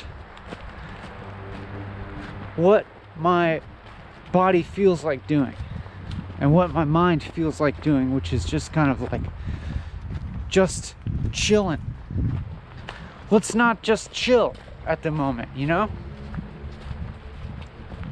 Let's see, is it possible for me to actually make myself feel better, feel more happy and lively and energetic and joyful, instead of just like sitting on a damn rock and rationalizing my torpor? Huh? How about that? And you know, maybe if I put enough willpower into re-energizing myself, then eventually it'll start to occur more naturally, you know? Fake it till you make it. There's something real about that. And that seems to apply to meaning in life too, I think. Like if you're in a state of depression, it's like you perceive an absence of meaning in everything that you could possibly do. And that seems, that, you know, is an absolutely real and authentic experience. That absence of meaning is authentic.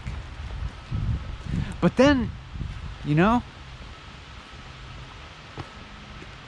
like sometimes you just have to get out of that headspace and just like temporarily override yourself, temporarily just act in defiance of that really strong perspective that everything is meaningless, and you just go and do something anyways and do it as if it were meaningless.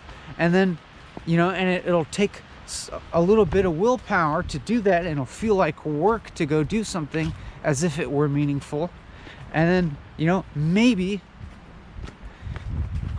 you'll get this kind of ball rolling, you'll get this kind of feedback loop happening where eventually the meaning becomes real in something. So I'm just like conducting a little experiment here to see if I can, you know, without drinking any caffeine or like relying on any outside stimulation, just will myself into a slightly more energized and happy state, and a little bit more passionate, a little bit more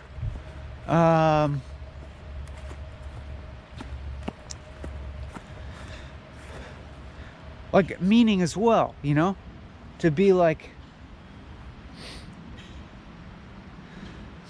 to act, to, I don't know, to like feel strongly about something.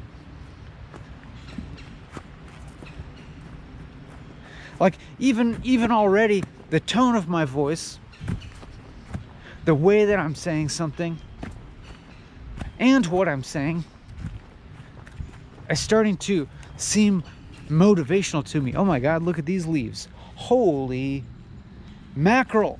Look at the colors. Holy mackerel. Look how vivid this yellow and red is.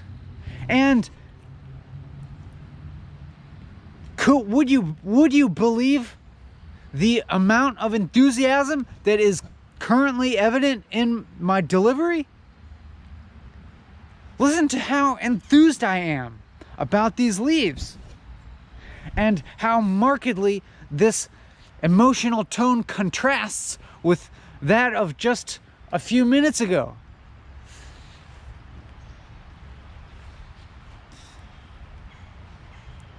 I'm restraining myself. Now, you know,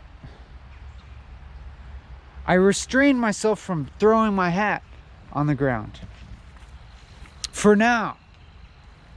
But would you know, if I had walked here slowly in a torpor without having exercised some willpower towards energizing my state of arousal, then I would have just kind of like blandly maybe remarked on the colorful leaves and shown them to you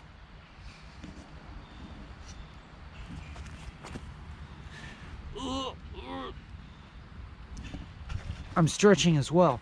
This is also a good thing to do. You know, if you're feeling the torpor,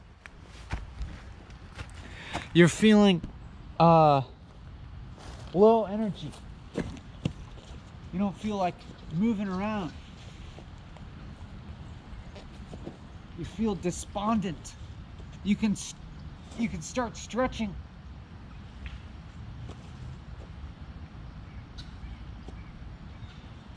Like now, I'm just now noticing that my shoulder is a little bit stiff, and so this feels good.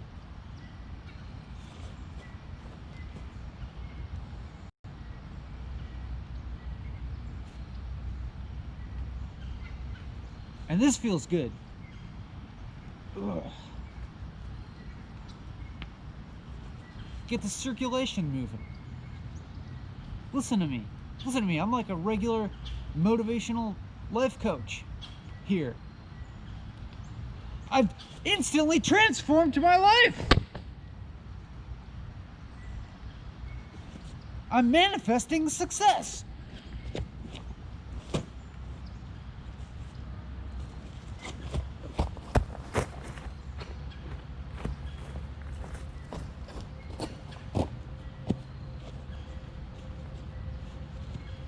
We'll do a little calf stretch.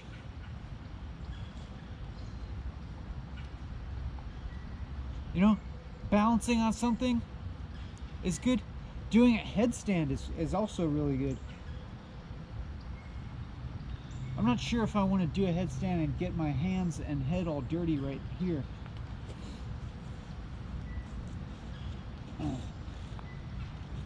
But like, you know, if you're sitting there at your computer watching this YouTube video, like if you're at all capable, you should just do a headstand.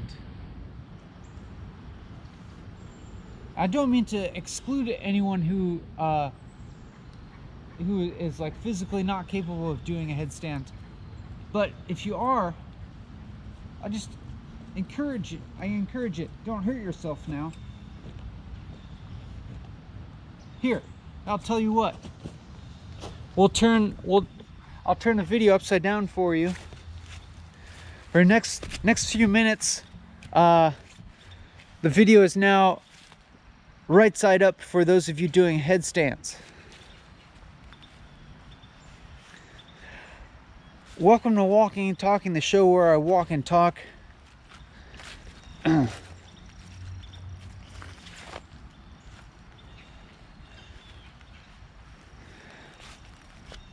Let me just tell you how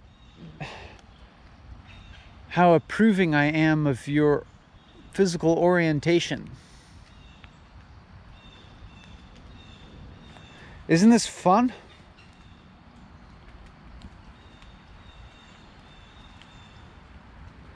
Is the blood rushing to your head now?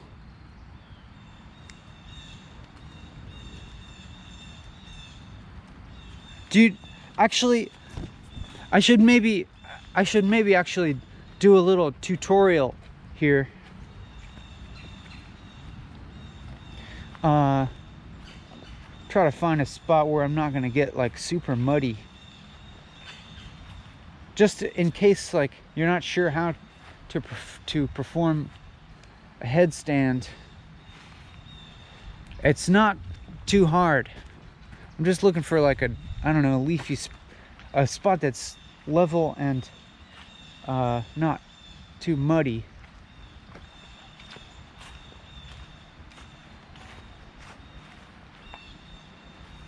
I think this will work. All right. Let's see here. Go like that. Now.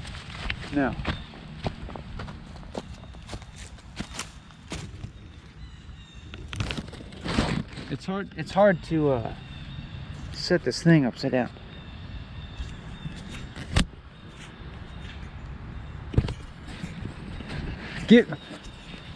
Please bear with me for just a moment here while I reorient the camera.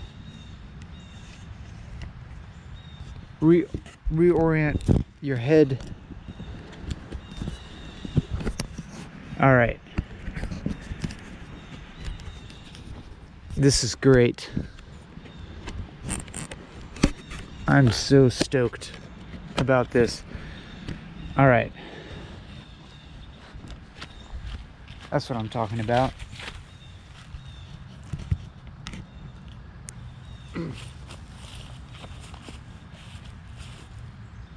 All right, so you get on your knees and you put your head down, and then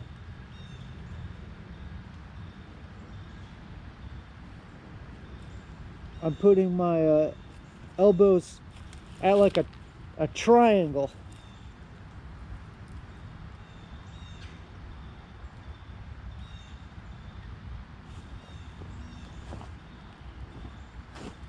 Making a triangle between my head and, oh no, it's my head and my hands. My head and my hands are making a triangle, and then I just put my knees on my elbows and then lift them up like that. And now I'm just balancing with my knees on my elbows, and that's pretty easy. And then I can just go like this.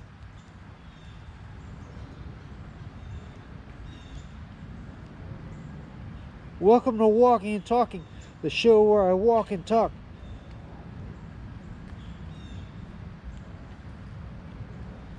I highly approve of your physical orientation.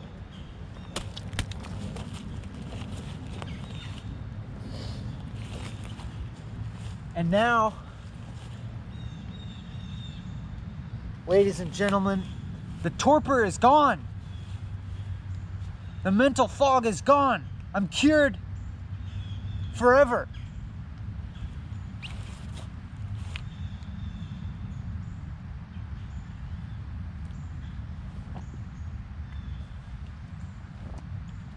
I'm cured of the listlessness.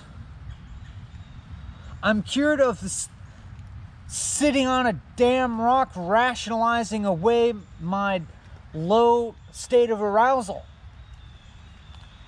and allowing my mind to drift off into fantasizing about alternate realities.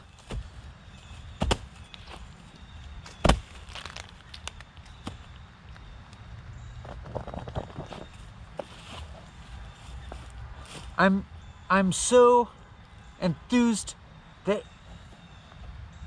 it's dirtying my hat.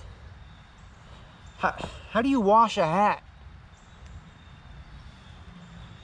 Do you have to get one of those plastic things that you put the hat in? It's like a hat-shaped cage, and then you throw it in a washing machine. I have a faint memory of one of those things existing. But I have another hat that's dirty too. Is there a way to clean a hat without buying a new gadget that then has to occupy more of my precious space?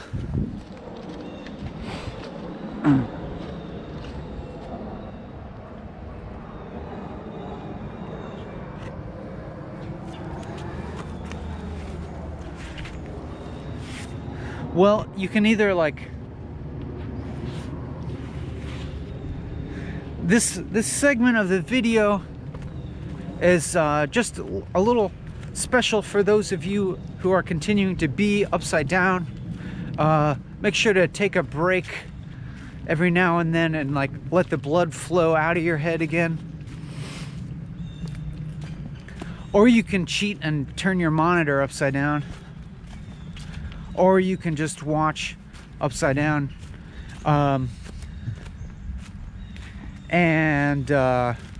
Maybe eventually if you just watch this video, focus your vision on the video, make it full screen and everything, and then don't look at your outside world, and you just focus on watching this for a while, maybe eventually your perception will, your ocular perception will shift, will reverse, and you'll see this as normal.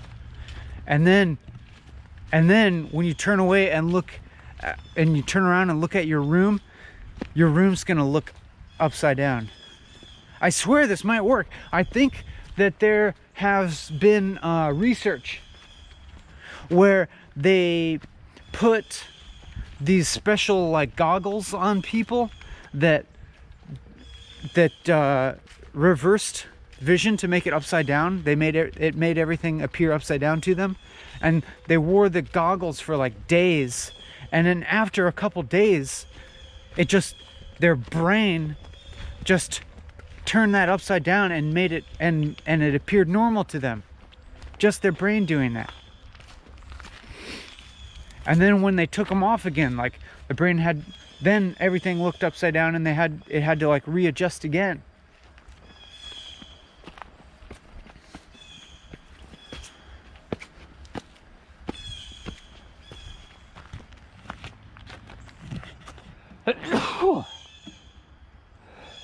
Yeah. Also, a nice advantage of this actually is that now I can hold my stick with the camera on it like this, close to the ground, and I can give you this like close up flyover view of the ground now that the camera is upside down on the stick, like this.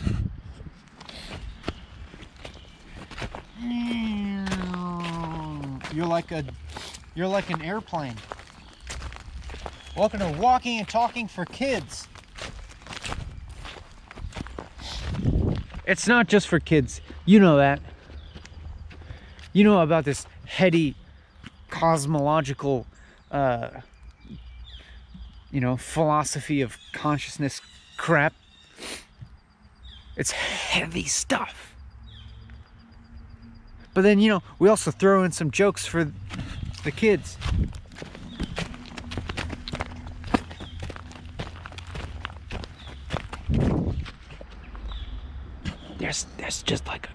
There's just like a golfer in the middle of the woods.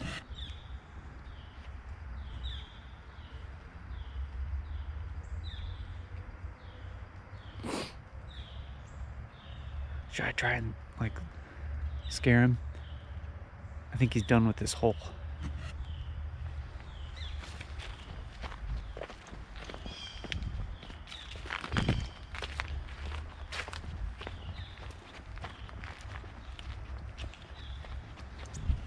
Where's this caddy? Maybe he wants me to be his caddy. Maybe he'll pay me.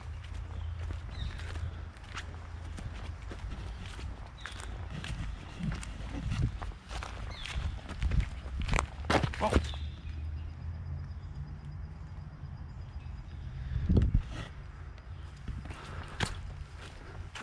All right.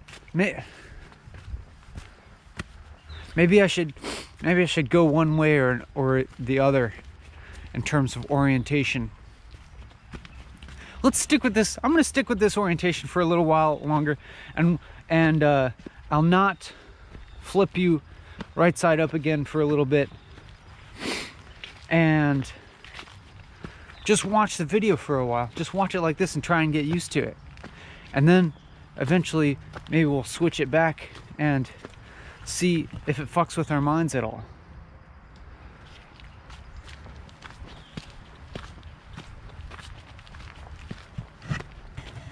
Yeah, we're just, regular day, taking a walk in the woods with a normal orientation. Everything's perfectly right side up.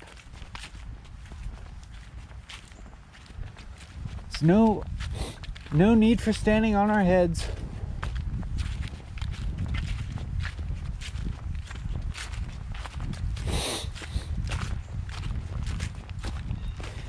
Gravity is functioning perfectly normally, as it always does.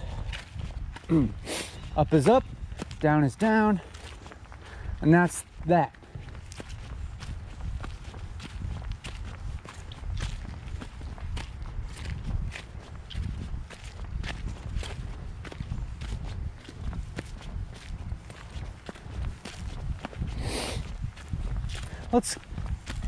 I better not, I better not let my energy drop for even a moment. I must remain vigilant against any torpor setting in, any outside thoughts intruding into, and taking the place of what is otherwise enjoying what I'm doing right now. Because I am enjoying this. I'm enjoying this. Enjoyment. I love walking and talking, and walking and talking loves me.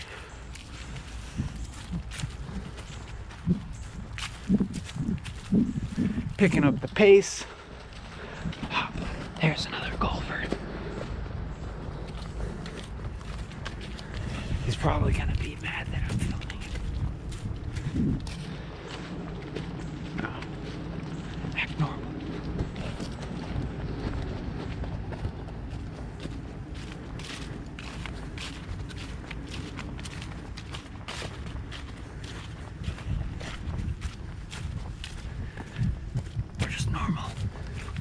We're just normal, right side up human beings.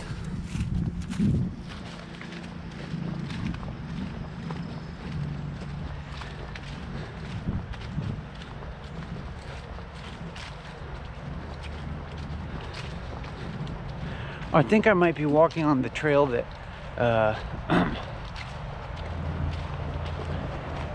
that dead ends, and then I'll have to walk back. That may be the case. But it's okay.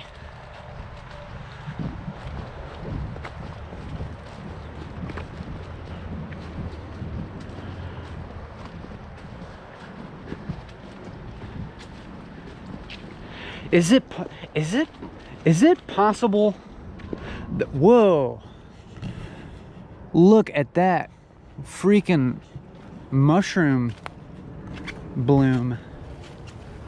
Ooh, buddy. These are some nice looking honey mushrooms.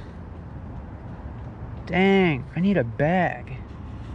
I want to eat these mugs. Where is a bag? Hold on a second.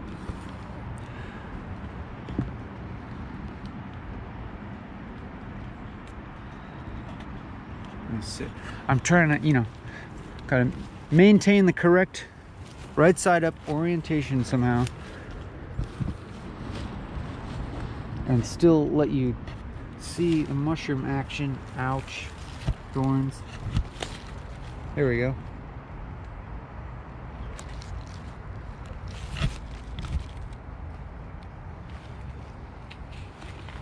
I wish I would have brought a plastic bag or found one on the side of the road or something like that. How can I contain these things?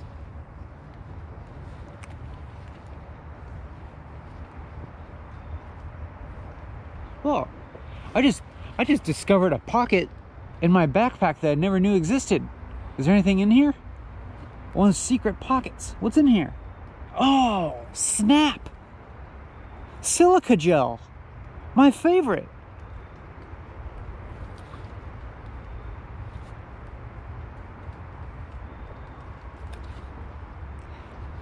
Save that for eating later. It looks just like a packet of black pepper, Looks like a little packet of black pepper from or salt or pepper or something from Wendy's.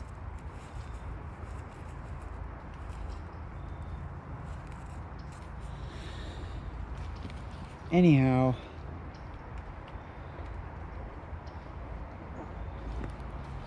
what am I going to do with these shrooms?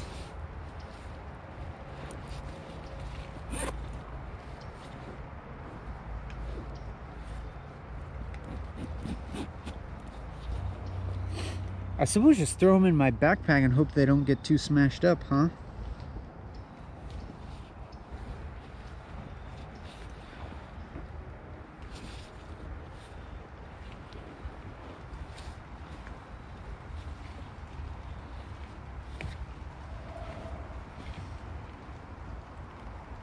Boink.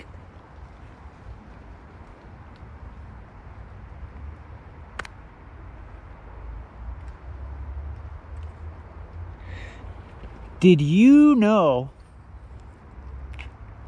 that mushrooms, the part that you see, is only one small part of the whole organism, and the whole organism consists mostly of mycelium, like these sort of strands that run through whatever it's growing out of, either the ground or, in this case, this fallen tree. It's like this web, this network that runs through the tree and is digesting the wood. It's like the wood decomposing is how the fungus is getting its energy, and then at the right moment it shoots out these mushrooms outside, and this is basically just the reproductive organ. And all these gills, this is just a little biology lesson for those of you who don't know. All these little gills on the underside, they're covered with spores. And when the mushroom pops up, and then it opens up, it spreads out its cap and exposes the gills, and then the spores, they fly away on the wind. And then wherever they land, they reach out, they start to grow like a little sprout, and they look for another little sprout of the same kind of mushroom that's growing out.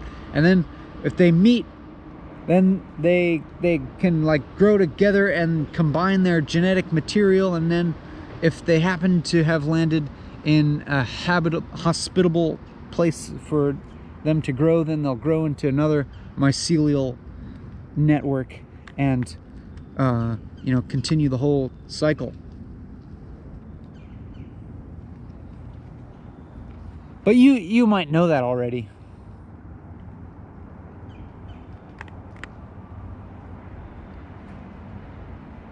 You seem pretty smart.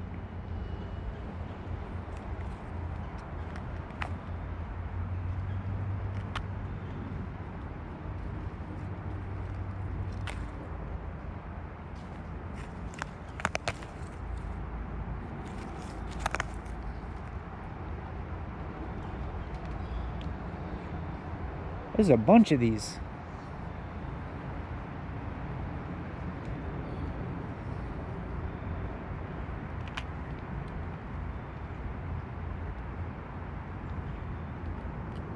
See, here's one of the like smaller ones, like before the cap has really opened up.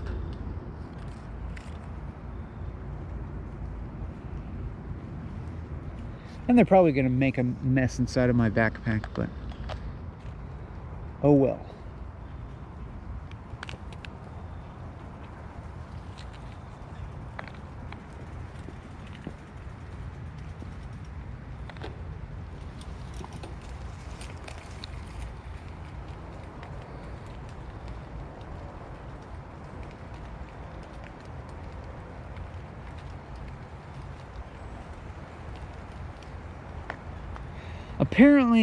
Apparently some people have an adverse reaction to these particular mushrooms, like they'll make their stomach upset.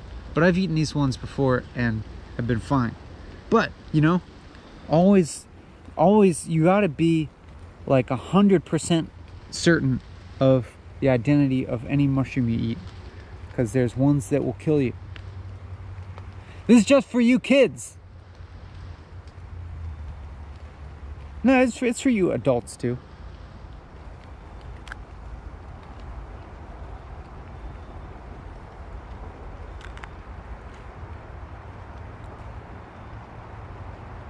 But these ones taste like a little bit like, they remind me a little bit of shiitake mushrooms.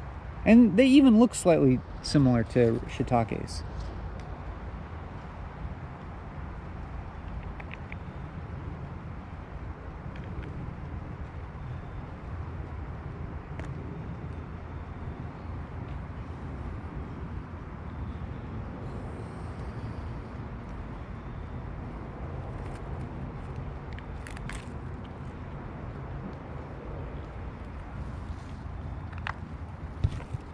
Look at that one. It's a butte. Butte. I am gonna like double check, you know, a guidebook and maybe the internet or something when I get home, just because it's been a little while since I've eaten these mushrooms, and I want to again be 100% sure that I'm not making a mistake, a deadly mistake.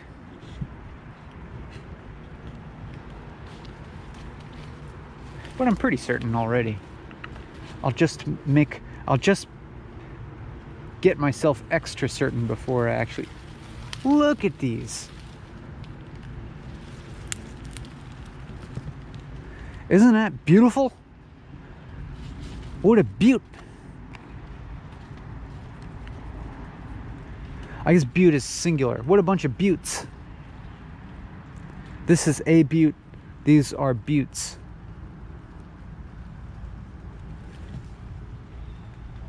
Which is, if you don't know, is short for beauties. Armillaria malea.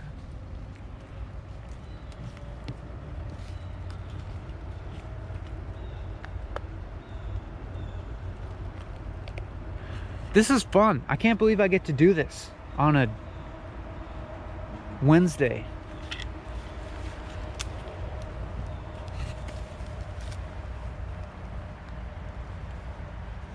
See? Maintaining positivity. My life is great. My life is great. See how much freedom I have? See how much independence I have? See how much self-sufficiency and autonomy I have? Walking and talking.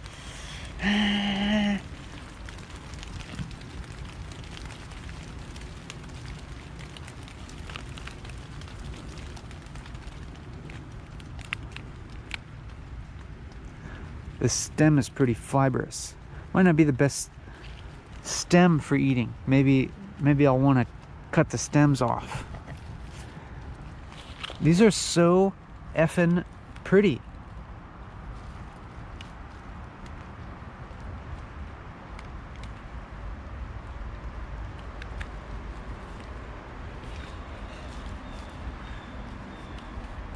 And also, the thing is, I'm not really concerned at all about picking all of these. Because of what I told you earlier about it doesn't at all kill the organism. The organism is mainly inside the tree, and this is just this reproductive thing, and they still have a chance to drop their spores and reproduce. And anyways, this fungus is so ubiquitous and widespread that it's also considered a nuisance because it does actually kill the trees. So it's good to, reduce its numbers anyways. This is beneficial all around, It'll benefit me by giving me some tasty food. It'll in some tiny way help trees by maybe slightly reducing the number of Armillaria spores that are scattered throughout these woods. And it provides entertaining content for walking and talking, and interesting informational content.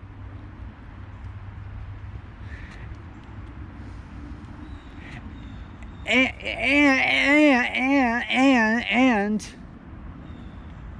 it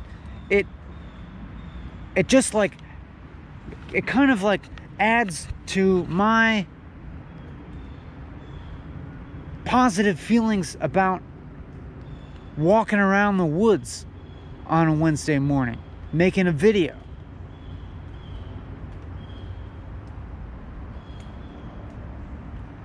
As if this activity can, at least in a small way, also integrate with like means of survival. You know what I'm saying? Like we're not merely making a video here, I'm also getting some food to eat.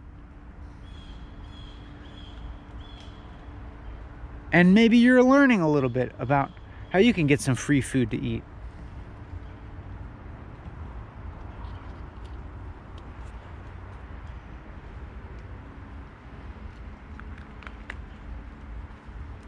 Boing!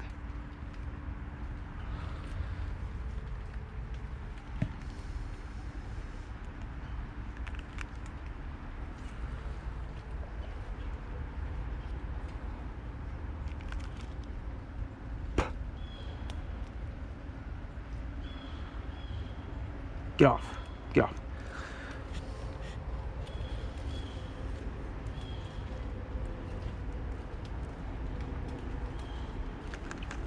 This is just sort of like a nice surface manifestation of positive aspect of reality, I think. If you ask me.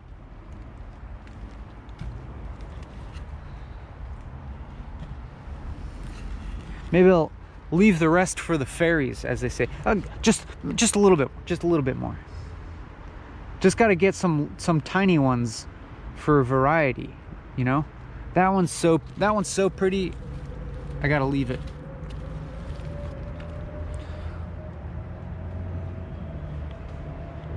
Whoa! I can't believe 2 hours and 34 minutes has elapsed already. That's crazy. Which means it's time now to restart the video. Boing! Okay, now turn around and just look around the room. Does it look weird? Does it look upside down now?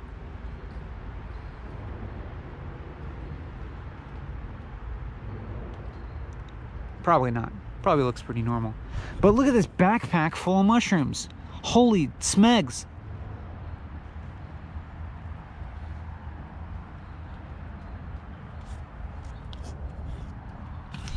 That could be a significant component of my dinner tonight. Or, oh snap, I'm gonna make a pizza later. Those might go on the pizza. Hell yeah. I gotta tell you about some plans that I have.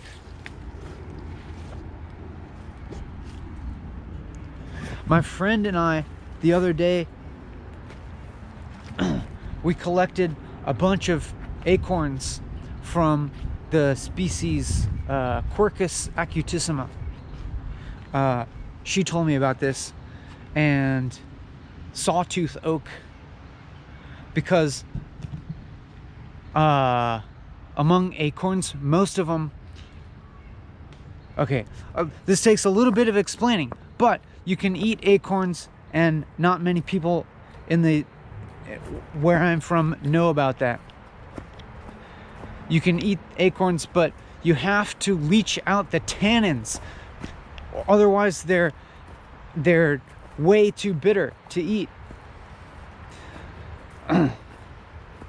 And another obstacle sometimes is that while they're not too hard to crack out of the shell, often acorns have a little papery skin that's like right on the nut underneath the shell. Like if you crack open a peanut, there's that little red skin on the peanut still. It's like that with acorns too, but that skin is like thicker and tougher and more bitter, and it's not good. And so you have to like painstakingly peel off the skin, which sometimes makes it so much work that it's not worth it. But as my friend told me, and which I am now revealing to you, if you find these Quercus acutissima acorns, the skin just comes off really easily. It often just comes off right with the shell, and so you don't have to do this painstaking process. And then you can throw the acorns in a blender if you have a good blender, and process it into this like flour like consistency, and then you got to leach out the tannins, which means you got to like soak it in several changes of water, or as we like to do, put it in the tank of the toilet in a cloth bag, wrap it up in a t-shirt, and just throw the t-shirt, the wrapped up acorn meal, in the tank of the toilet, and then all this red color comes out of it, which is the tannins, and then you leave it in there for a few days, and then as people flush the toilet, it renews the water. It's the tank of the toilet, it's not the bowl of the toilet. There's no poop or pee touching it. And then after a few days it'll be ready to use. And then so we did that, and we're just gonna use it to make a pizza crust. And now I've got all these honey mushrooms that we can top the pizza with. It's gonna be dank. Whoa. I remember walking, they really like clean this place up. This is ridiculous. They've like contained all these loose rocks in geometrically configured cages. That's wild. I've never seen a landscaping maneuver like this. Even the graffiti seems more neat and orderly now. What the heck? They're really cleaning this place up. You know, maybe the freshly and orderly and symmetrically sculpted landscape inspired these graffiti writers to like clean up their act a little bit and be a little neater with their fonts. You know, this guy's like fairly consistent with his letter width, although like, you know, with the D like that, like the right side of the D is like thicker than the left side of the D. I could get a little better. He's also got serifs on the Y, serifs on the M and the I, but there's like no serif on the D. And you know, mixing lowercase and upper, I'm assuming that that's a D and it's not an O. Also, is this like Halloween themed? It's Halloween time now. It looks kind of like Dracula themed.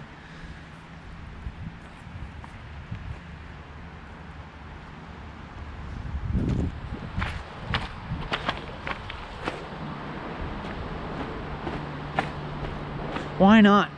Why not?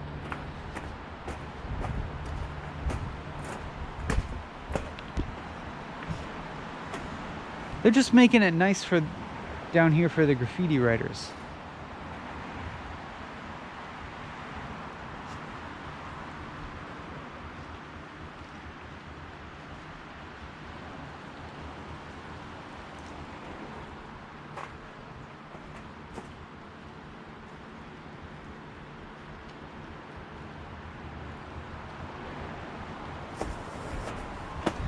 Anyhow, let's stay on task, shall we? And the task at hand is willfully altering our mind state into ecstasy.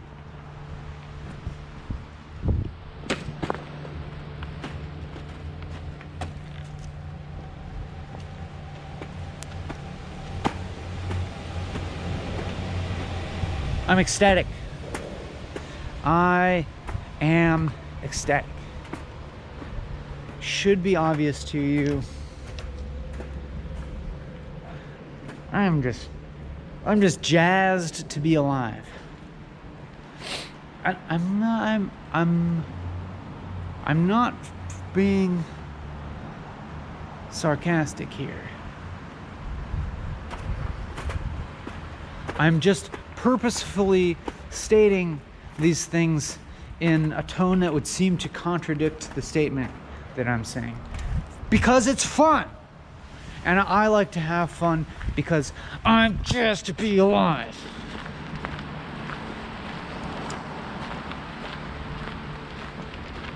And I didn't even drink any coffee or tea or even drink any. I didn't even eat a piece of chocolate today. I'm just naturally jazzed. I'm just hot. I did have some tea though. It was herbal tea. Turmeric, ginger, cinnamon, star anise, cardamom, coconut milk. It was dank.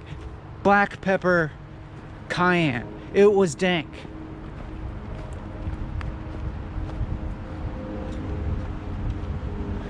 I can't believe how much time has elapsed.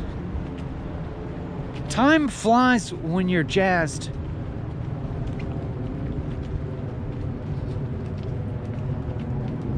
Remember how like sullen I was?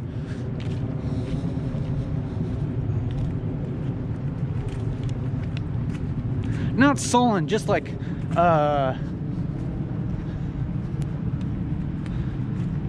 just kind of like, what's a funny word for it? Like joyless, and there's a funny word for it. That I can't remember the word. Not it's something reminiscent of a fuddy-duddy, but not a fuddy-duddy. A dullard. A dullard, that's it. In the beginning of this video, I was 100% a dullard. And now I'm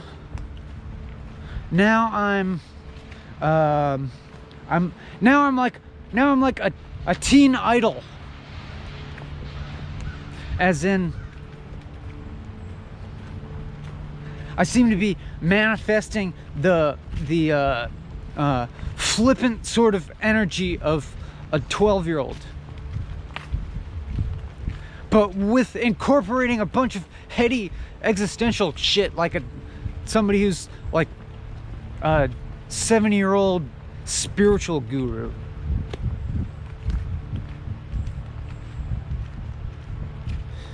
This is my hybrid persona to sell to you for free. Donate to Patreon. Donate to my Patreon. Donate to my Patreon. And then is it gonna get contrived feeling? Like now to me the humor is starting to feel a little bit put on, you know?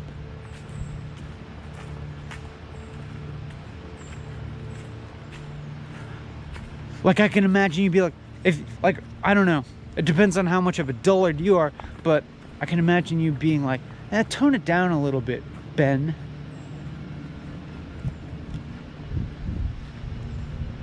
I hear you. But think of the children.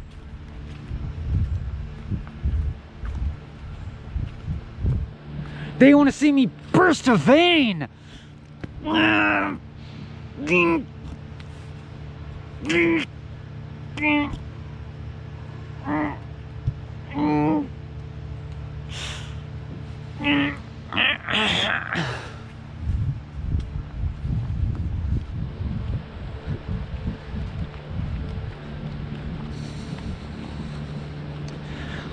I'm in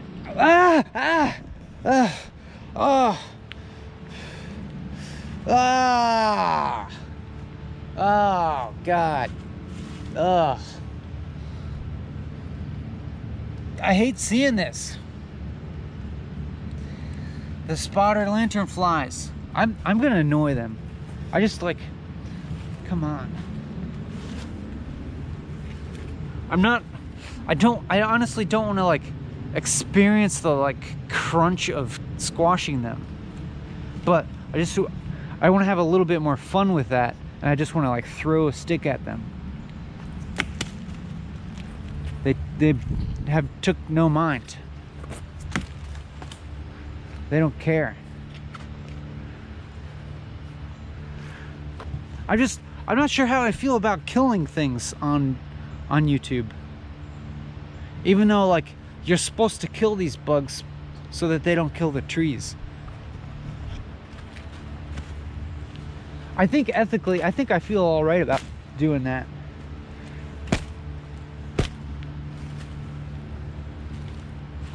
I mean, like, why do the trees matter more than the bugs? Well, you know, it's the thing about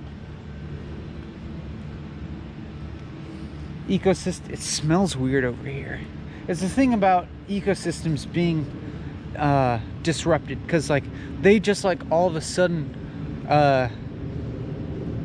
started invading this area. I'm using loaded language here. Invading. They just started showing up this year. This is the first year I've ever seen a spotted lanternfly around here, and now there's tons, and they're poking into the tree and eating the sap. Do I kill? Should I do it? Should I do it? It also, it's, you know, the crunch of them. It's like crunchy. It's like stepping on a roach or something. I'm gonna do it off screen. It's gonna be off screen violence, okay? I'm gonna point the camera somewhere where you won't have to witness this atrocity. You'll just hear the screams in the background.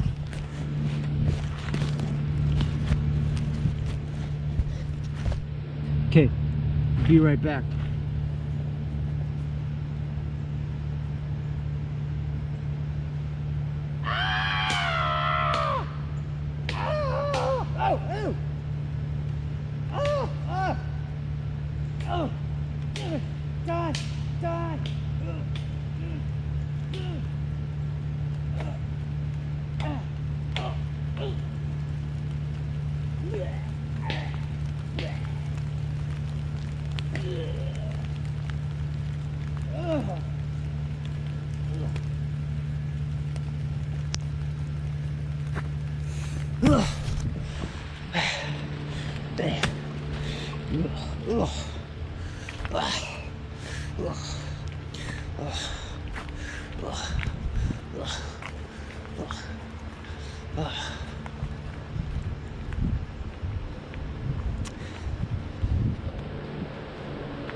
Welcome to Walking Talkie, the show.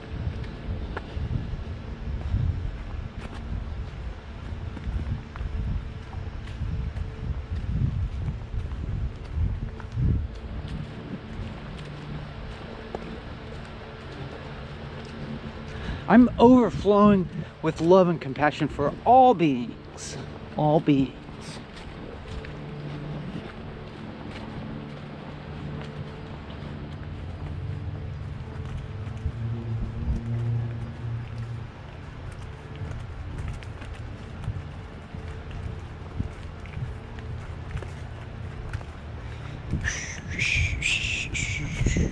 Swift pace, energy up. You know, it's like, remember when I had to like will myself to do this? I don't feel like I have to will myself so much now. Now it does actually feel like I'm just energized. That freaking headstand did wonders. Stretching.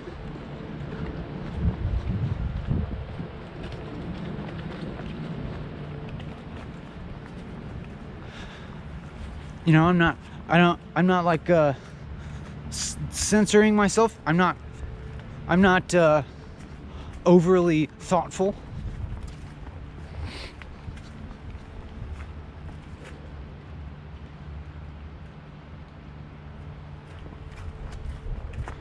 Crossroads, making a decision. What kind of person do I want to become?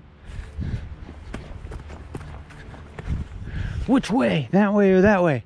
Which future will I choose? This one's easy, because I'll choose the way that's going to lead me back to where I came from, so I can go home and eat.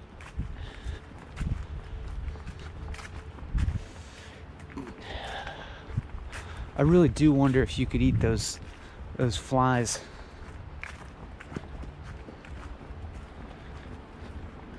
I'd have to overcome a little bit of gustatory revulsion, I think.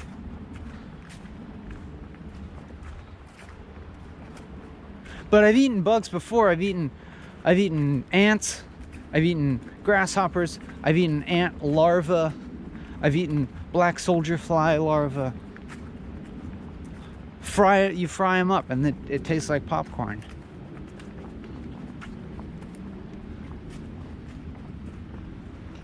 All beings, love and compassion for all beings.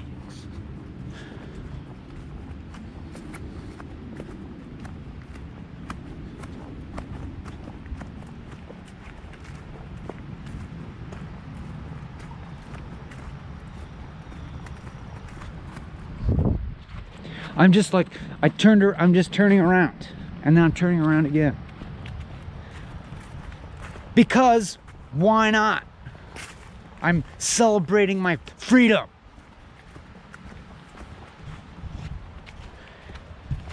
Deal with it.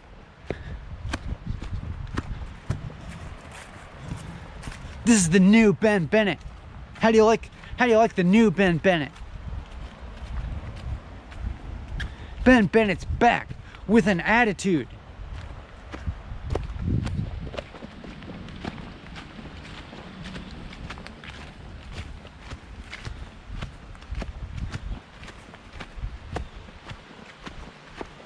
Oh, now I'm here.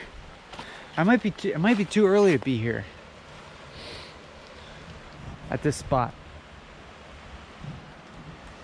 Nah, I think it's okay. Although, if I'm on this path, it's probably going to be more joggers and bikers, and then I'm going to have to make a decision between acting normal and wiling out, or acting like a dullard.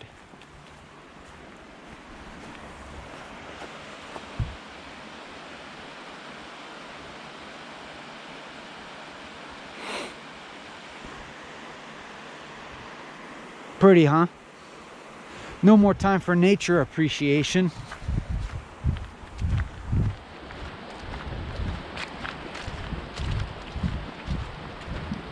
Because we got a flippant and contemptuous, irreverent persona to envisage, embody, project.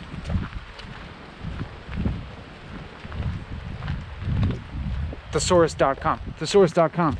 Embody synonyms.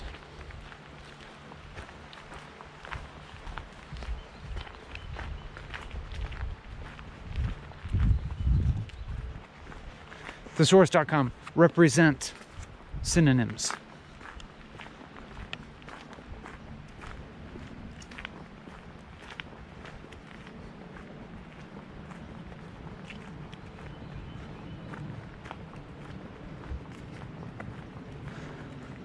Thesaurus.com. Furrowed brow. Synonyms. Furrow. Synonyms.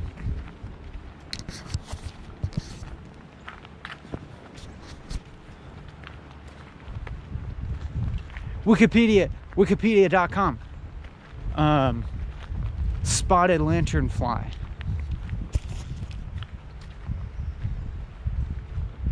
Google. Can you eat spotted lanternflies? Okay, Google. Okay, Google. Okay, Google. Okay, Google. Okay, Google. Search. Can you eat spotted lanternflies? Okay, searching. Can you eat spotted lanternflies? Here is a result from Wikipedia.com. Spotted lanternfly. Alexa, can you eat spotted lanternflies? I don't know that. Alexa,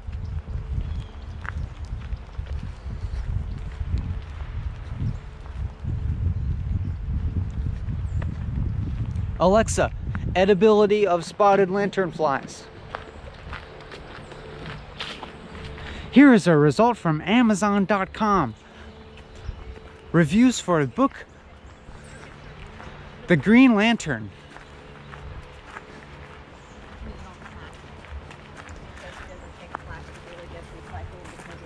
Oh, there's a donkey.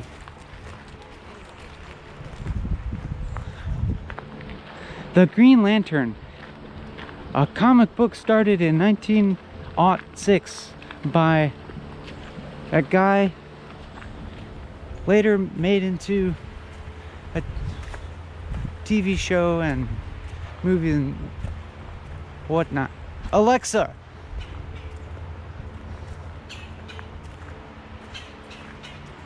spotted lantern fly.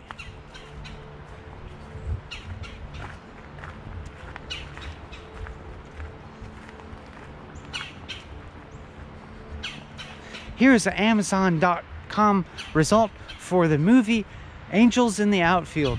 Featured Alexa,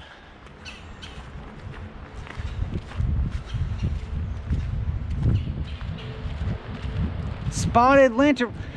Here's a result from Amazon.com. 101 Dalmatians. Oh, Alexa.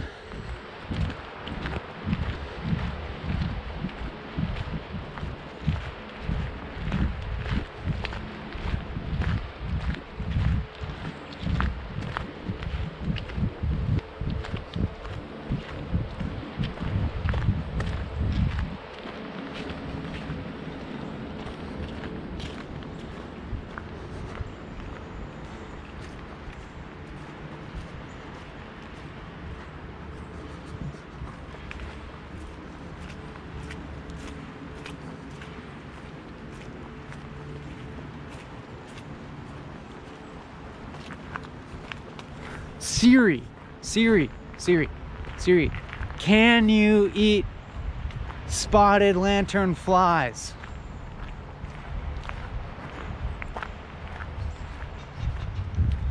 I don't know what Siri says. I don't know what kind of voice it has.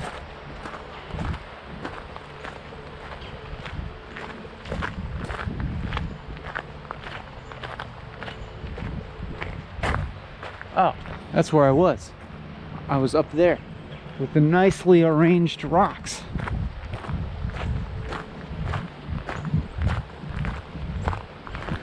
Gotta hand it to those landscape architects.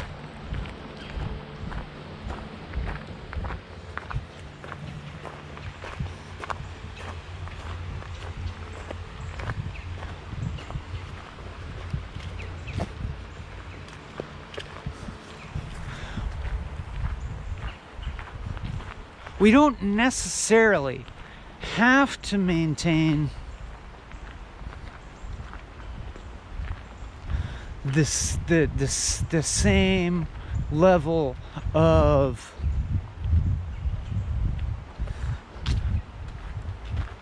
thesaurus.com frenetic energy.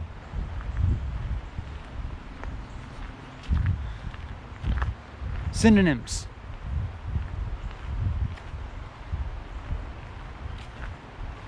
We don't necessarily have to maintain the same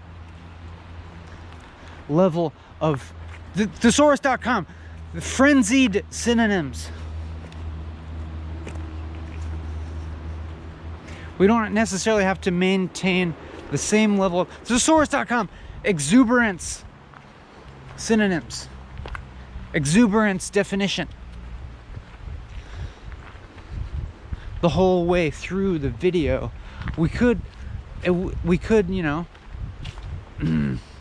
transform into other modes, other emotional states. Like, you know, if I can will myself into a, maybe I can also will myself into a,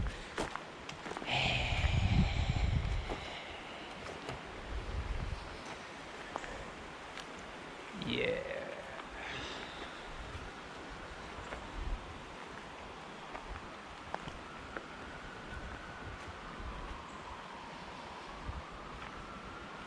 You know what I'm talking about. I don't even have to say anything.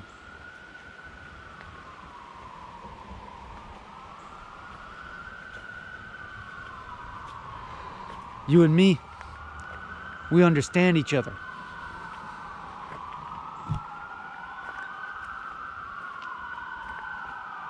We don't have to connect on the apparent level because we connect up here.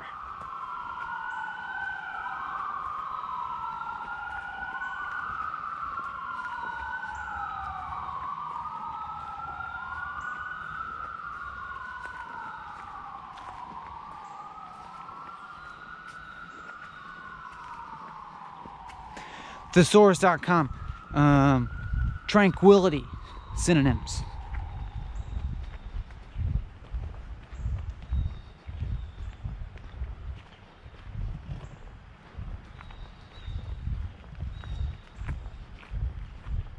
Google. Is it vegan to kill spotted lanternflies?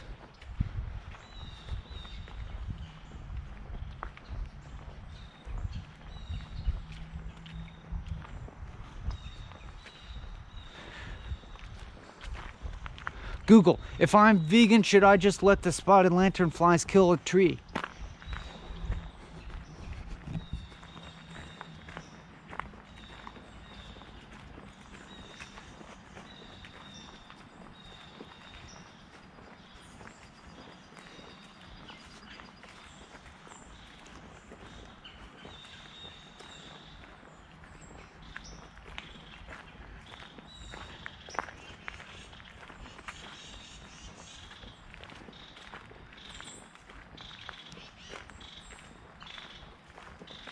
Alexa, are all emotional topographies zero sum over the course of a human lifespan?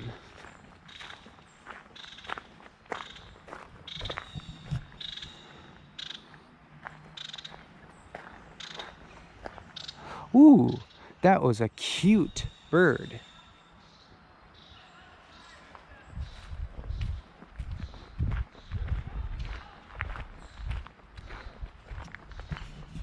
Maybe the answer is, what if the answer is no? What if we actually are free to choose between being happy and being unhappy?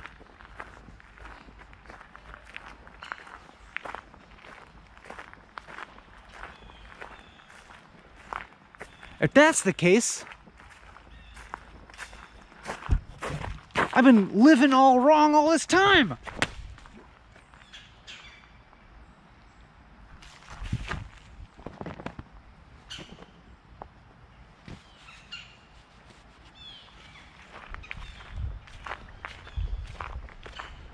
That's not true.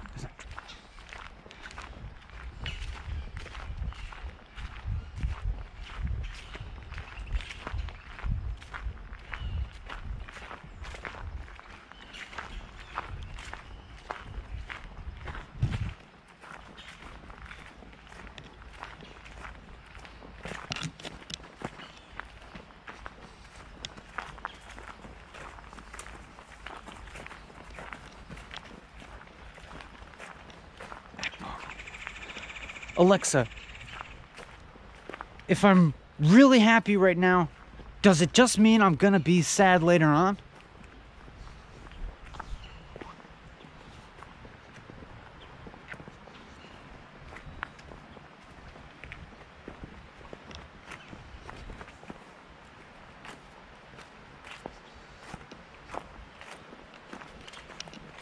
Chin stroke emoji.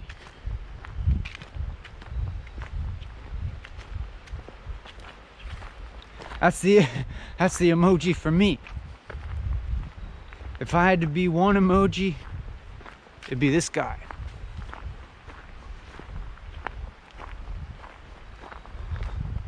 Of course. With a smiling pile of shit's pretty good too.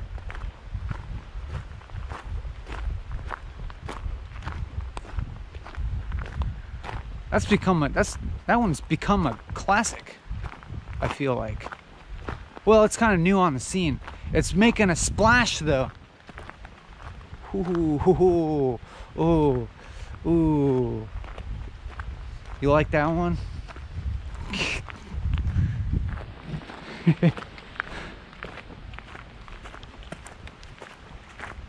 Anyways, look normal. Because it, person.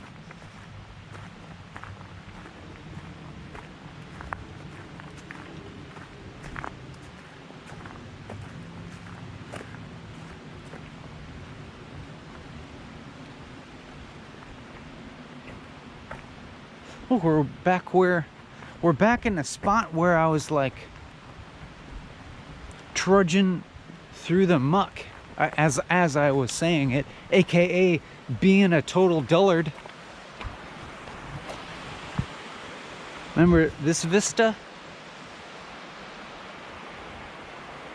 Remember Alta Vista?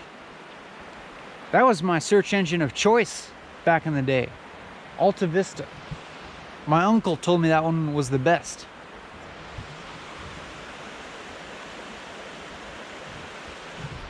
Is Alta Vista... I bet it's still there. I bet it's still a search engine. Google Alta Vista.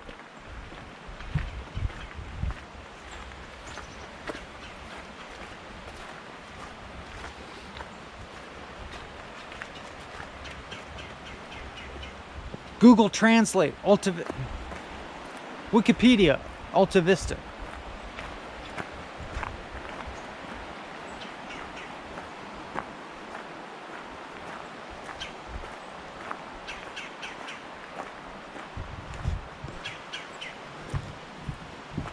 I'm hungry, and it's a good thing to be hungry in this modern developed world.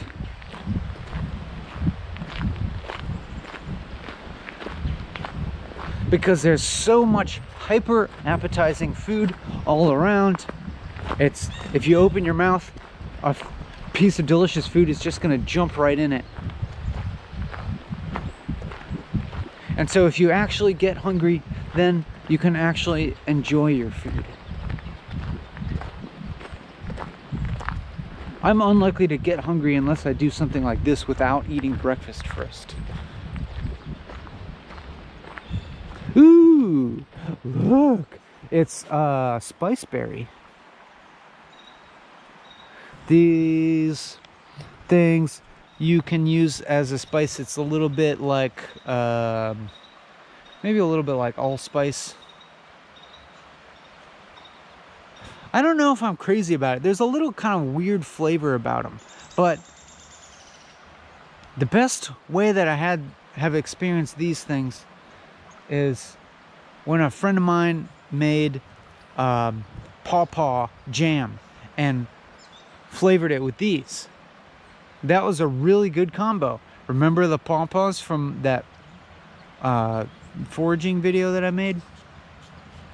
You make those in a jam, you flavor it with these spice berries. Lindera is the genus. And it's dank.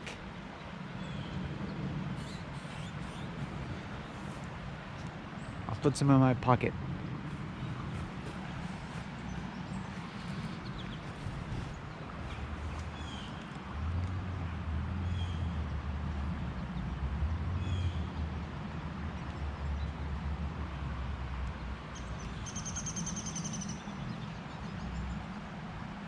But if I just nibble on one by itself, it tastes a little gross to me. Like if you're nibbling on an allspice seed or whatever the hell allspice is before it becomes a powder in a jar.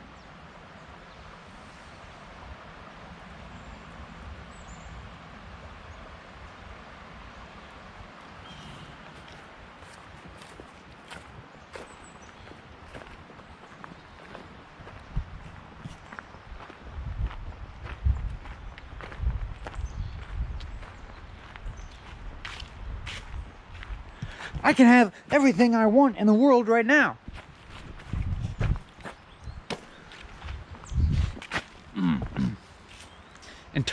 terms of emotional experience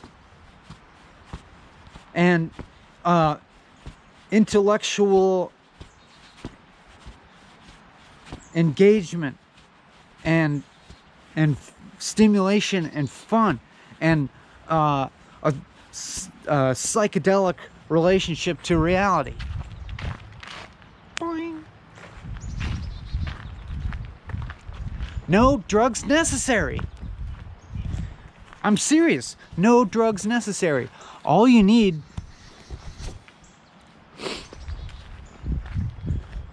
is a little discipline to actually, get off whatever it is. Get off that whatever pleasurable addiction, and then a little bit of willpower to just will yourself into a state of mind that you want to be in. And then also a little bit of regularity and commitment and time. Doing a thing for a long time and doing thing over and over again on a regular basis. It is great.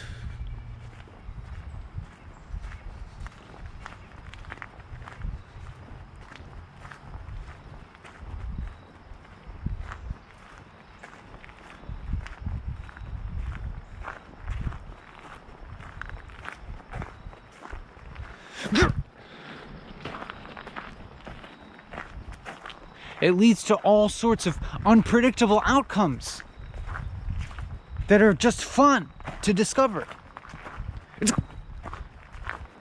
It's great. Timing. It's fun to play with. It's fun to play with timing.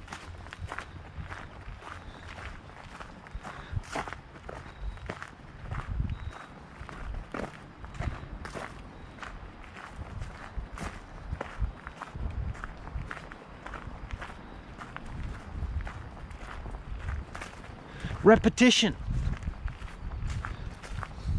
Alexa, repetition synonym.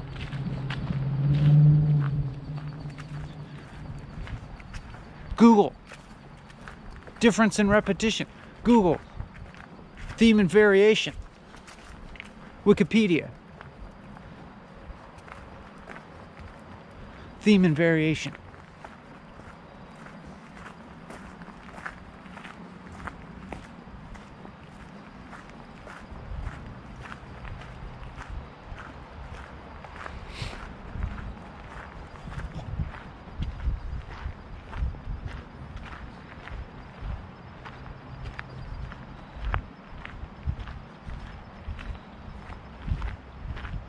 Okay, Google. Okay, Google. Okay, Google. Order me an acorn crust pizza with honey mushrooms to be delivered in 1 hour.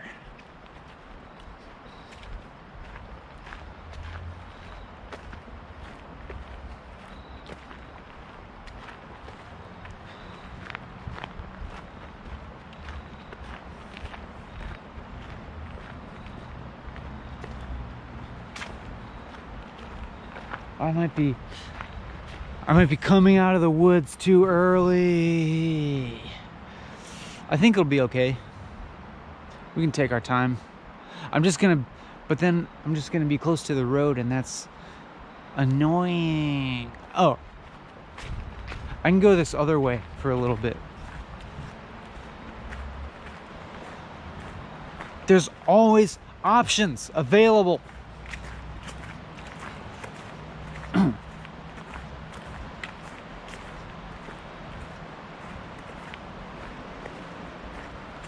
Don't get stuck, but stick to it. Stick to it, but don't get stuck.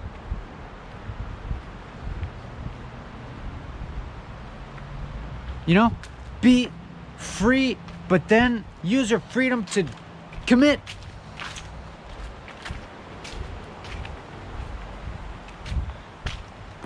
Commit and be free.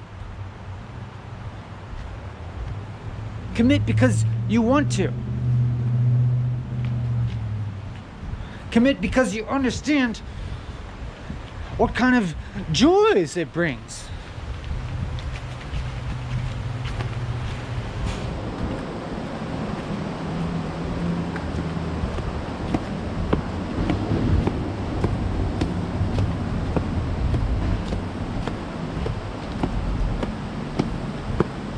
Like Earl Sweatshirt said, come up off of work that your conscience isn't in.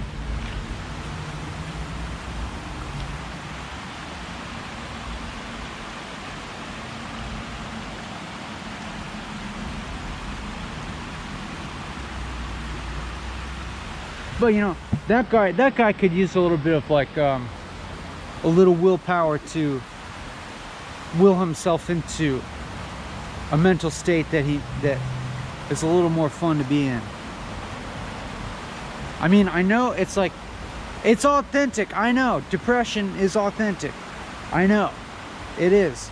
But you can fake it till you make it in terms of being happy.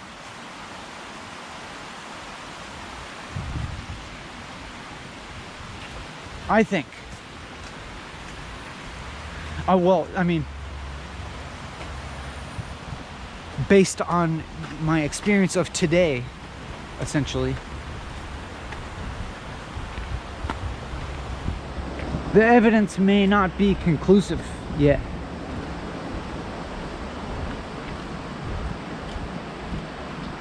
But it's looking pretty good.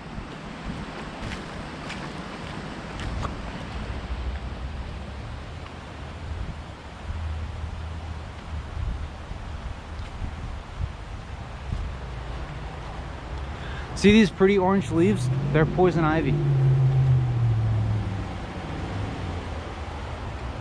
They're not the leaves of the tree.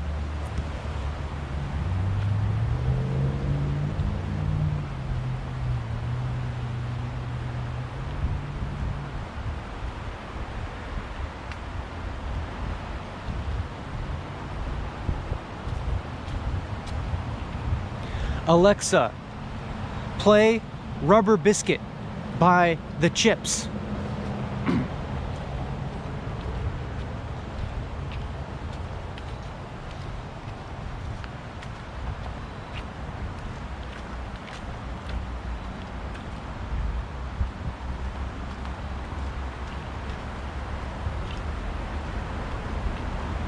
Hat tip to my boy.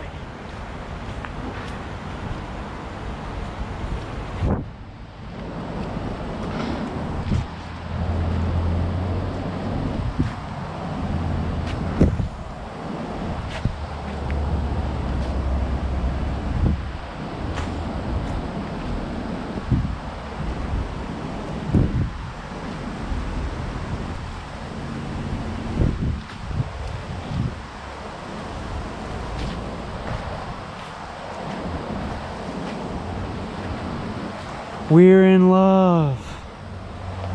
At last, we found each other. The end to our search.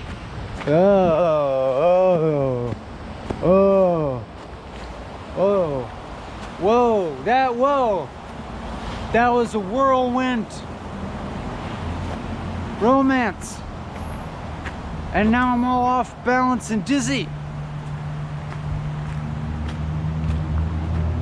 And I don't know what's what, and up from down, and which way, you know?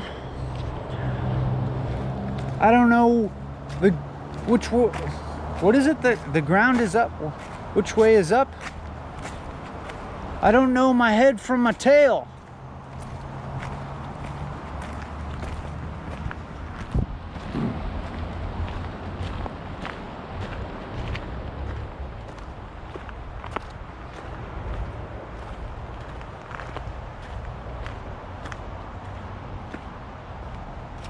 Or is it my head from my toes? Google.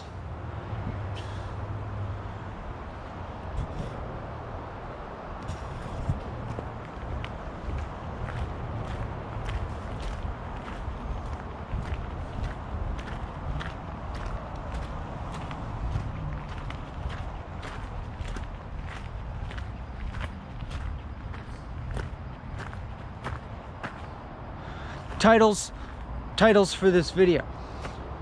Well, it's already titled, obviously. Alternate titles. How to not be a dullard.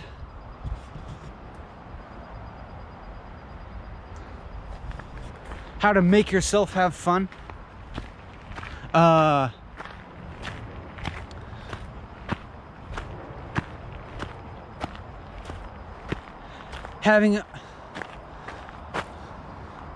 Working yourself into a psychedelic frenzy without drugs. Oh, no. I got it. Free drugs. I think that's the title.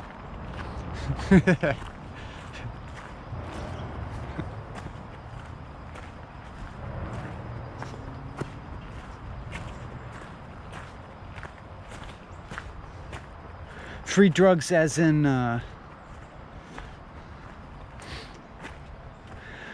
a positive and psychedelic flow of neurotransmitters.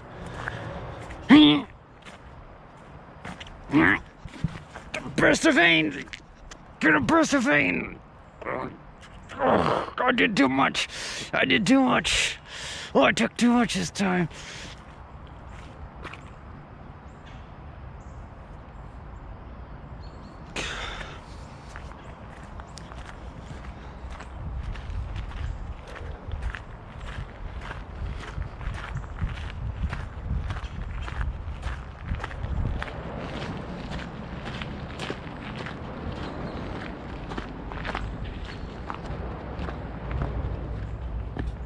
Oh yeah, nettles. I was gonna get nettles. I need a bag.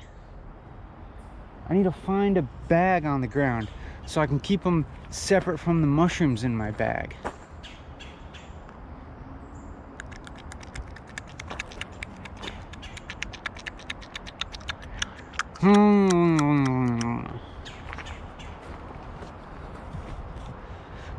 Bag, need a bag. I'm gonna find a bag. There's a bag of trash. I bet there's some bags full of dog shit in that trash can. Some smiling piles of turds.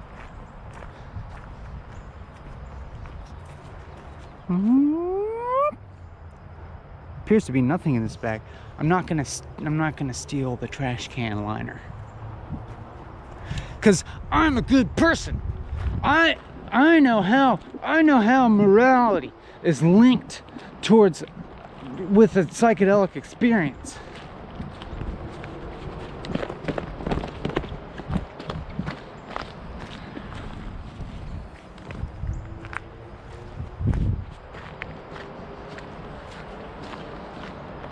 I understand how things are connected. And so it's quite rare that stealing actually makes sense.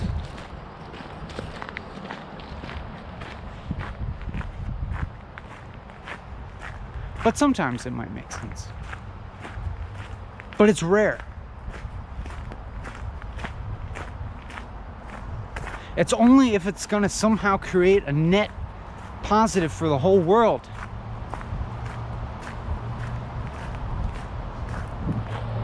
Come on, bag. Give me a bag. Nature. If you love me, nature, provide me with the means of containing some nettles and some chickweeds and some garlic mustards.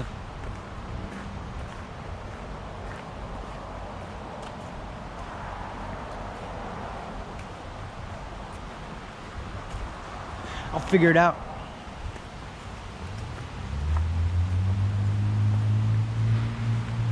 Because I'm resourceful.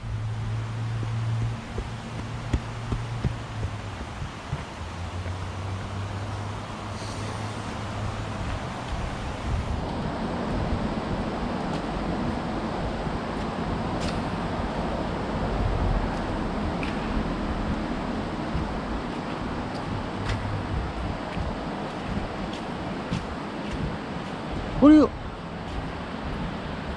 Hey.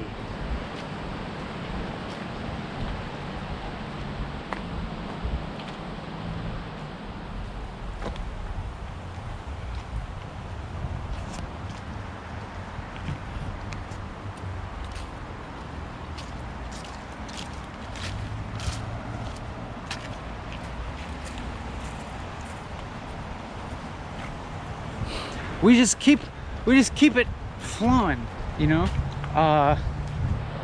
Like things keep newing, things differenting.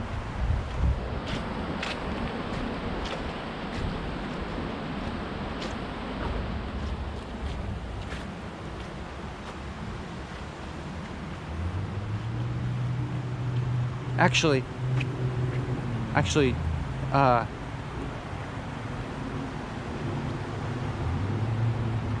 know what I'm saying? Oh, let's try that again. Hat stays perfectly still. All right, go.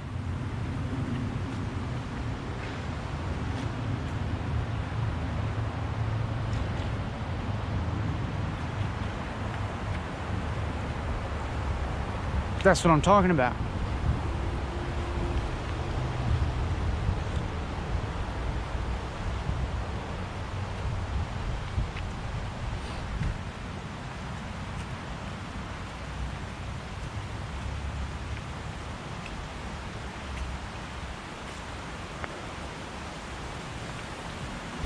Boing! Look at the beauty of nature.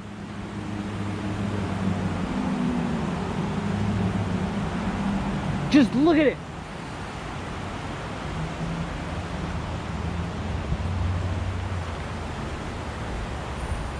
It's just one manifestation of the spirit that we all are part of. Sorry. All right.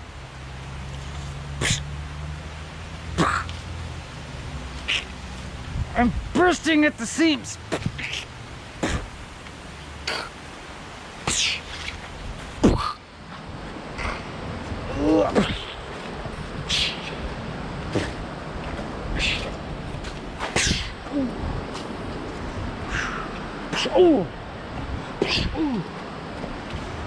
Oh yeah? You want to go? Yep. Yeah. Come on. Come on.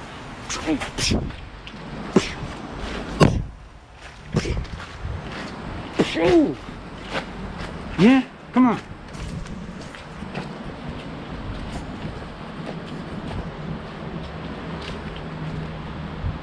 I'm not done with you yet.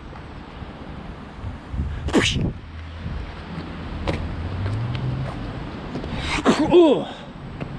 Oh. Oh.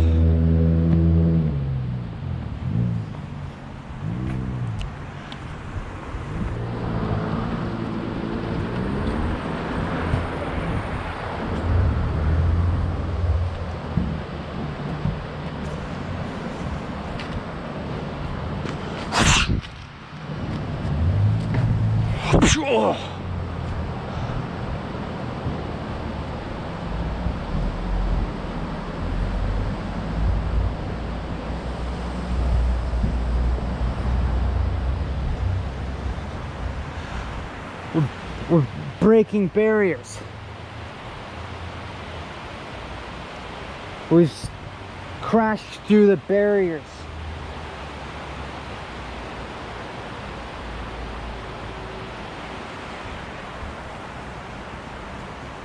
Remnants of our fuselage are strewn about.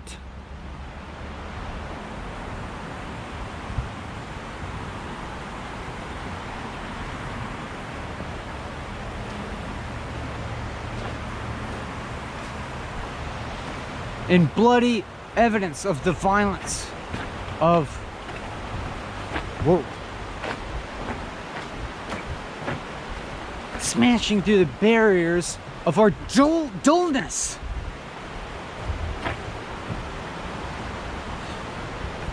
We have done great violence to mediocrity today. We are not non-violent. Whoa.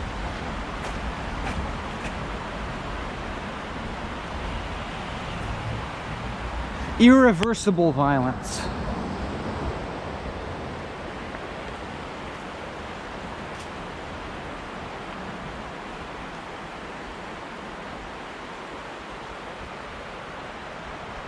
Oh yeah, let's not forget about the food. These ones are kind of big. Ooh, there's some nice nets. I'm gonna wait for a bigger patch. Ooh, here's a bigger patch.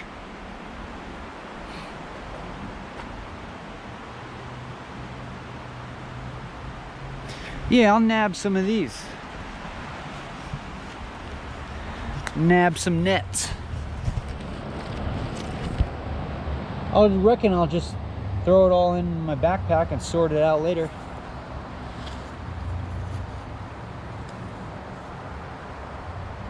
But I don't really need this shirt second layer anymore, because my natural overflowing exuberance has warmed my body temperature.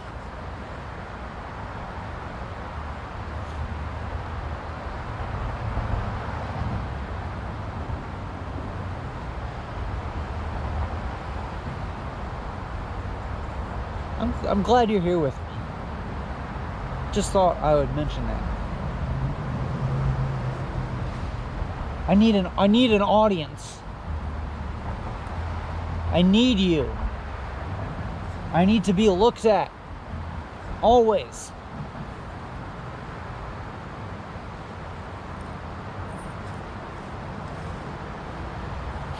I got some gloves to prevent the nettle sting, but you don't have to have gloves. You can just pick them really carefully.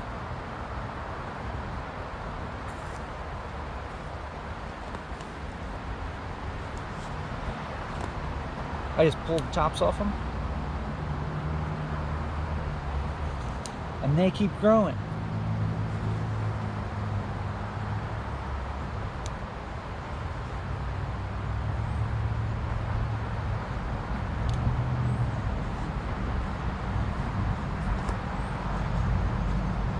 Oh my God, you know what I can do?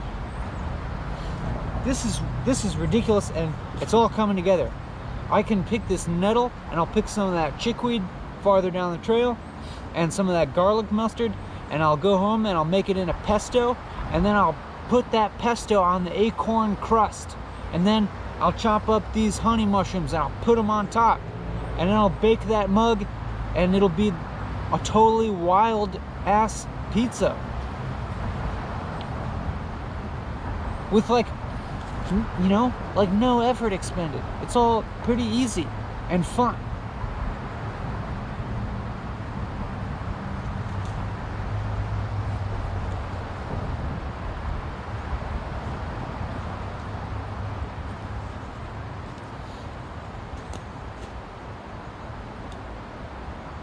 You want some book recommendations for learning how to forage? Here's my top recommendations. The two books by Samuel Thayer, Nature's Garden and The Forager's Harvest, I believe they're called. Samuel Thayer. And then the other one is called Botany in a Day by Thomas Elpel, E-L-P-E-L.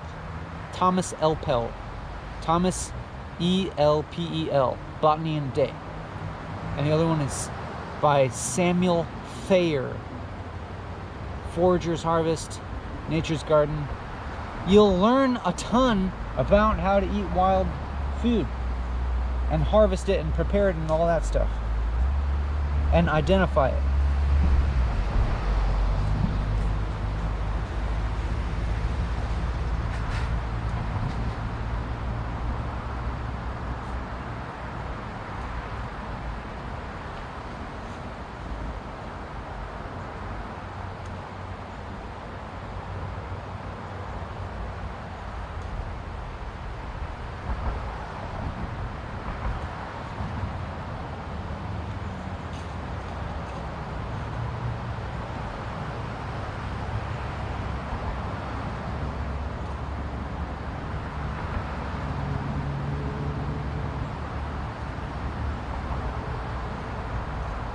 Free pizza. Free pizza. That's another alternate title for this video. Free pizza. Maybe I can title it Free Pizza and Free Drugs.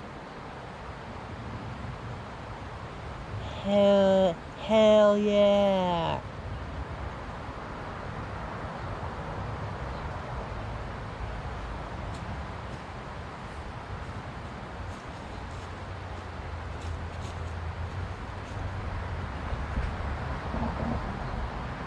How to get free pizza and free drugs with Ben Bennett.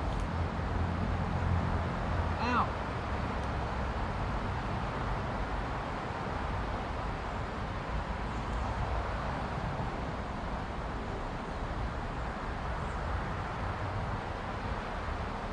Ow.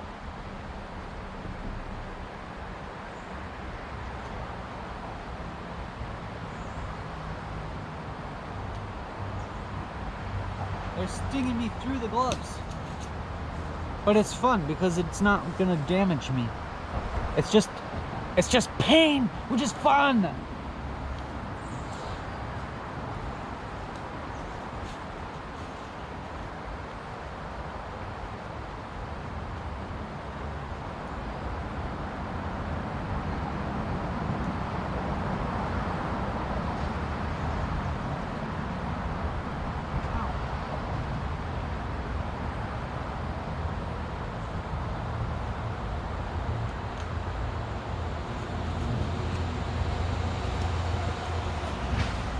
Okay, got some nettles, and I'm gonna go to the next spot because I remember seeing some other ones that were pretty tender looking.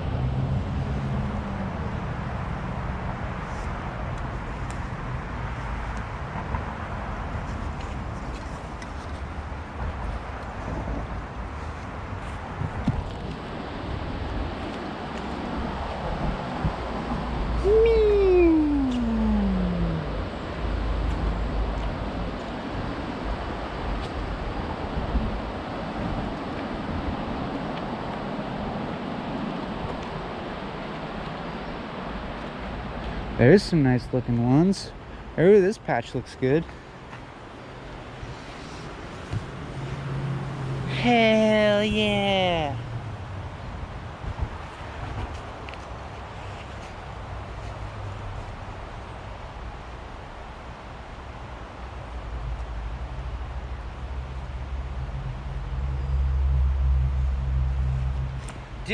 Did you know?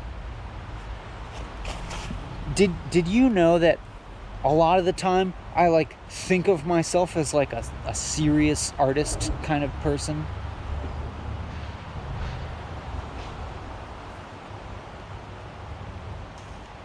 What a dullard.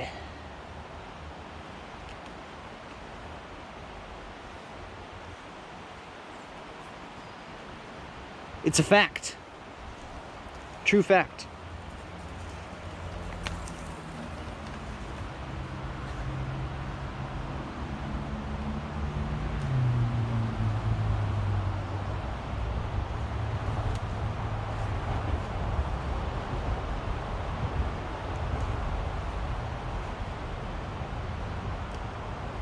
Ow.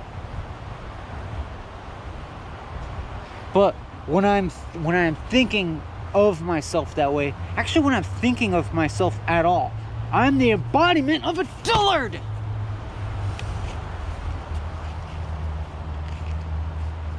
The title of this video should be "Don't Be a Dullard. Have free pizza and drugs."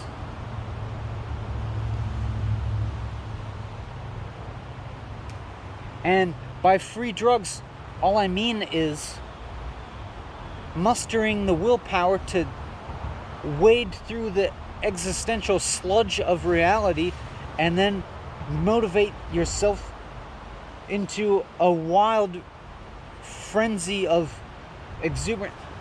Thesaurus.com, exuberance, synonyms, please. Reverie. Thanks.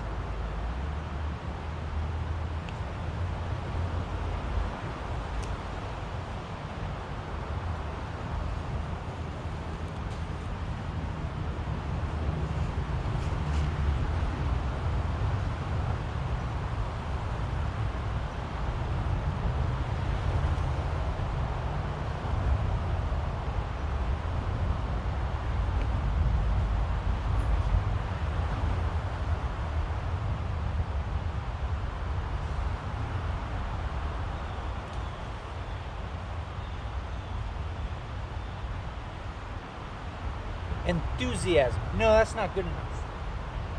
That's not extreme enough.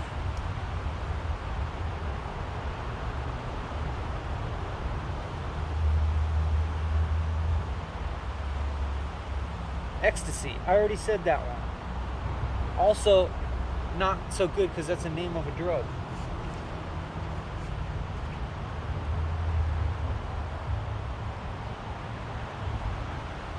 Free ecstasy.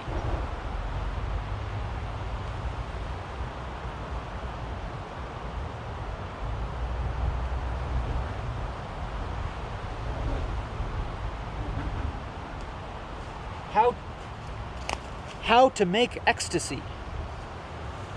Boing.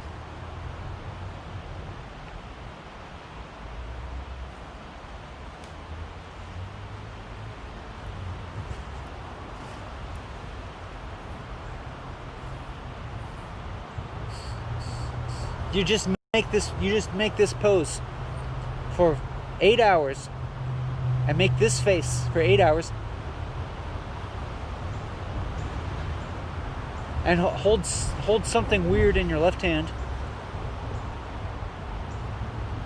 That's how to make ecstasy.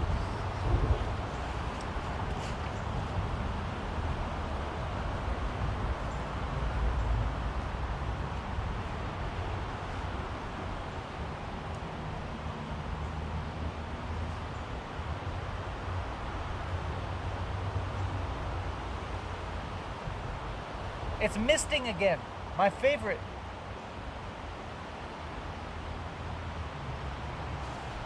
Oh, I love feeling mist falling on my skin.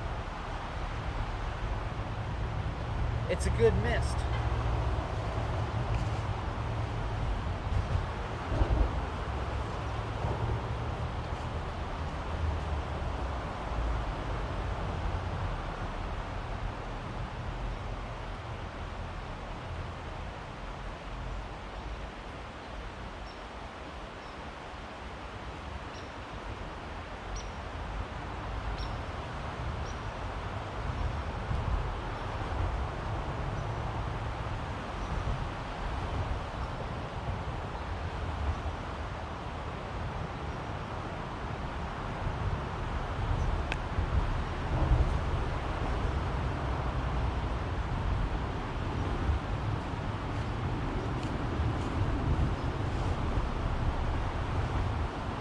All right.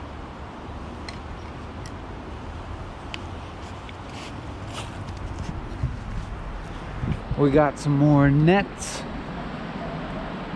Get a load of these turkey tails. If that ain't a sight for sore eyes, I don't know what is. I hesitated whether to complete that saying, whether to complete that idiom, whether to say, whether to complete it by saying, what did I say? I don't know what is. If that ain't a sight for sore eyes,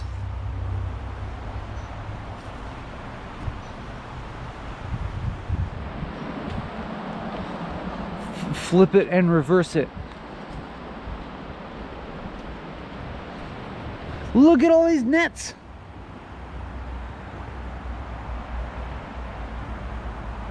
That's so much pizza sauce and just waiting for the harvesting. Look how luscious these greens are.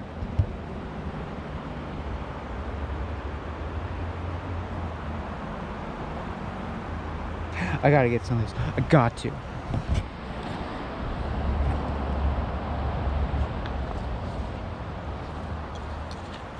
Just a few, since it's hard to pick through this fence.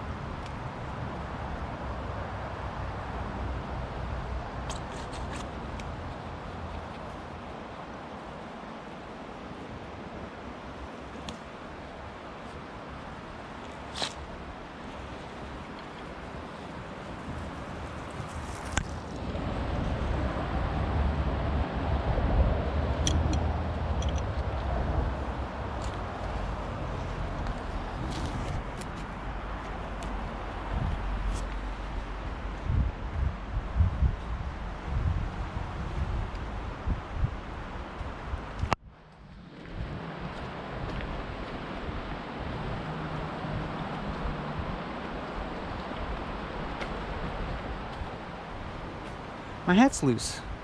How'd that happen? What in the world? How could my hat have possibly become loose? That's better. Ooh, ooh, ooh. Watercress. Holy mackerel. That's good shit.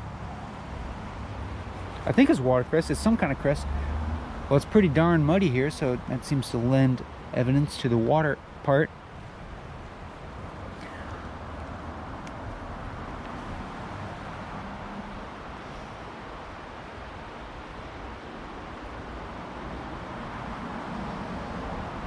Oh yeah, spicy.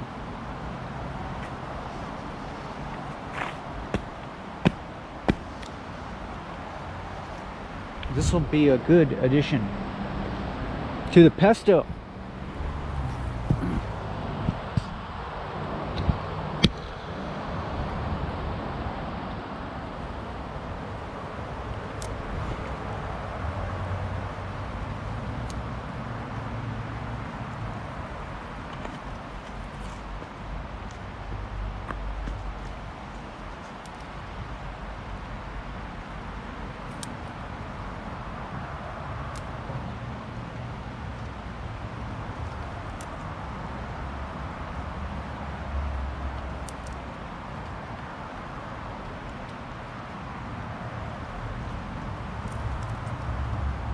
Flip it and reverse it. Alexa, say watercress backwards. Alexa, play that one Missy Elliott song backwards.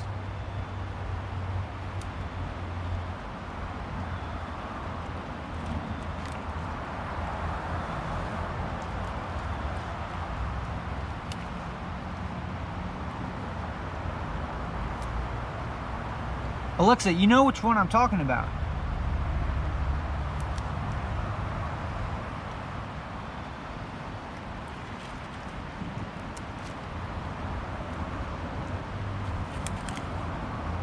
Alexa, don't tell me you don't know that. I know you know that song.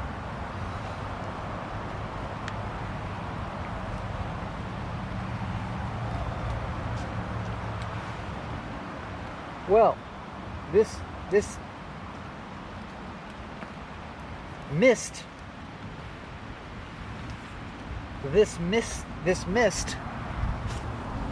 Misty Elliott maybe starting to cross the bridge into the rain classification. Almost. It's not quite there.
We're almost to the end, but I want to show you the chickweed before we end. And to get some garlic mustard.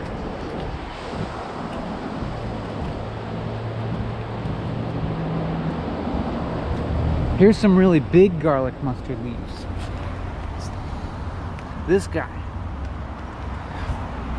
But I'm gonna look for smaller ones because they just tend to be less bitter when they're smaller. I mean, it's actually when they're younger, but you know what I mean.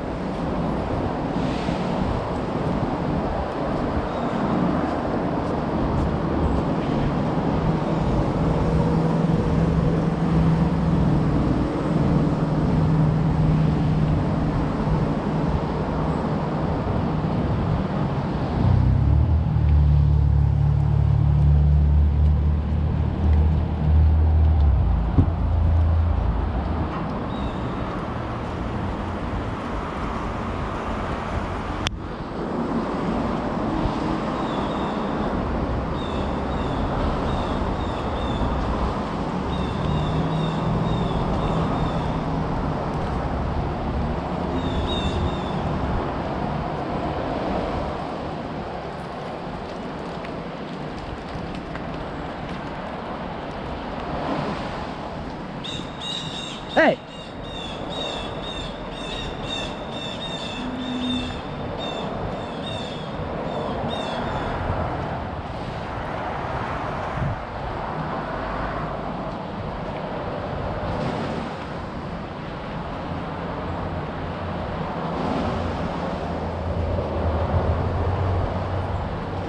Here's some taller nettles. These look good too.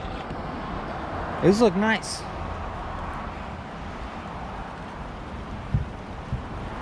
And there's a whole huge patch of tall nettles. I'm just gonna have to like come back here for more.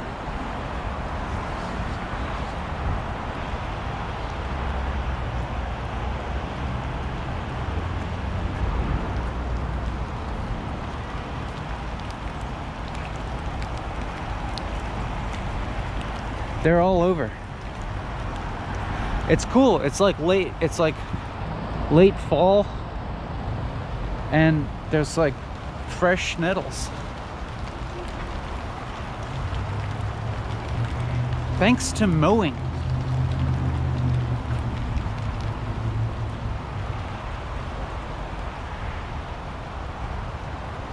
See this little guy? It's the same shape. It looks very similar to the garlic mustard, but it's not. It's mallow.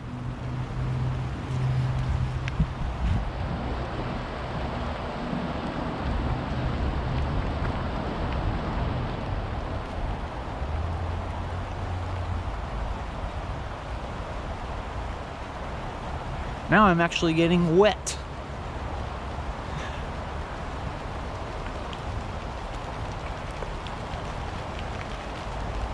And that feels nice. Well, I don't have to be walking for too much longer.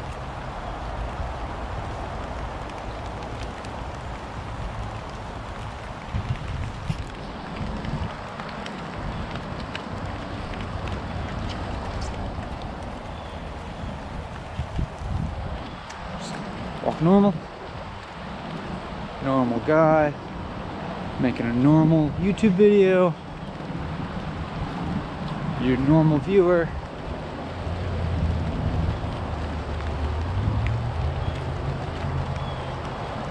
Normally watching a regular old YouTube video being made by a guy, just walking and making a video.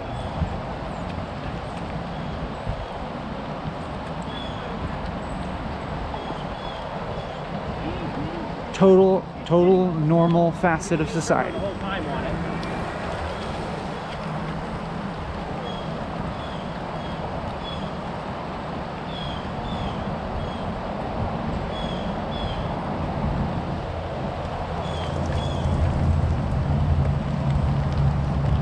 See? Now we're not so flippant.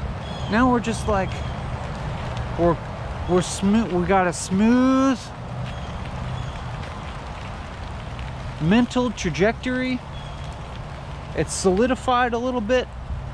We can maintain some linear narrative for a moment or two.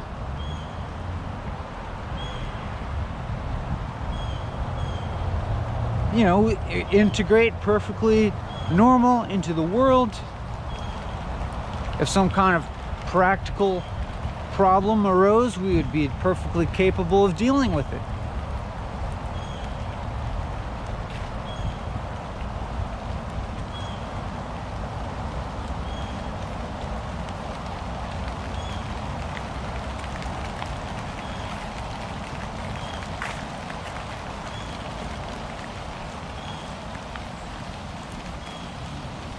That's maybe the good thing about if you will yourself into this kind of mind state.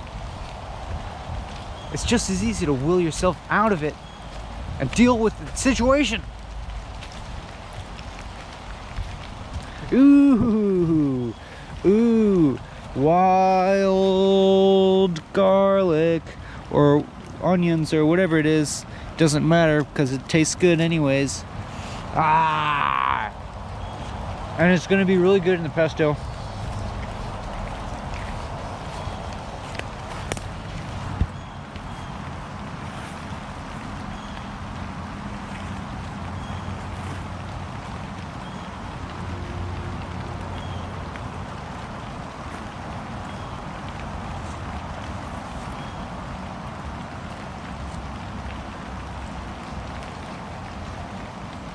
How's it going?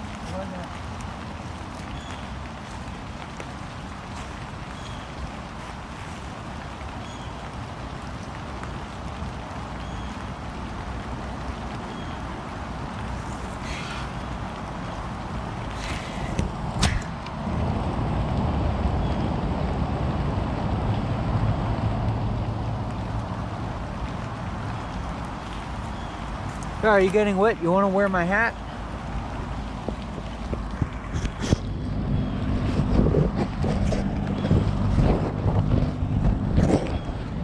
There you go.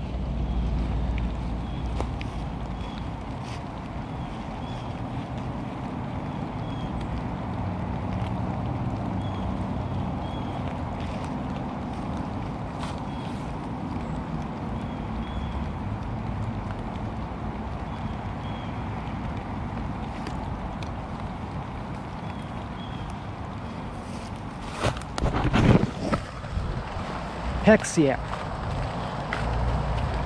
H-E-X.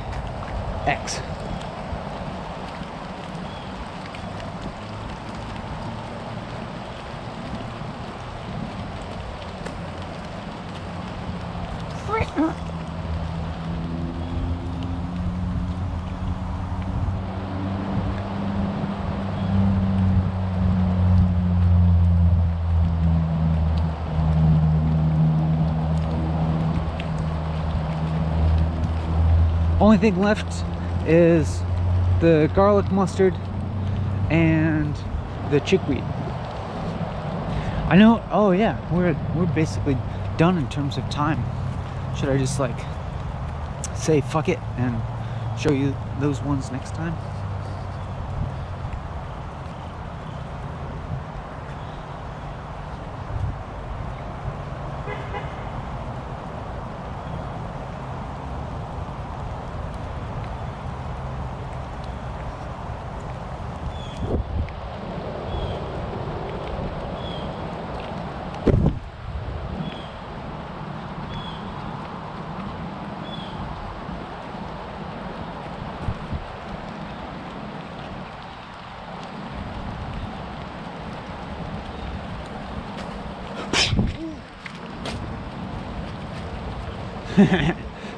Didn't see that one. Oh! Ah.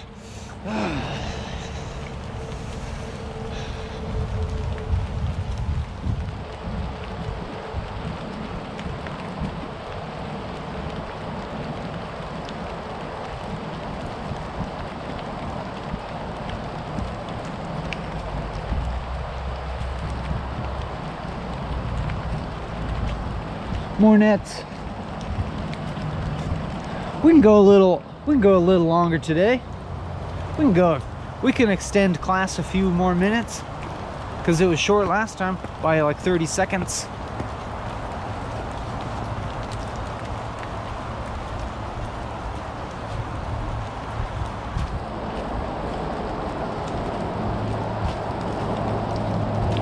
Where is that chickweed? Hey, dandelion. That won't hurt anything.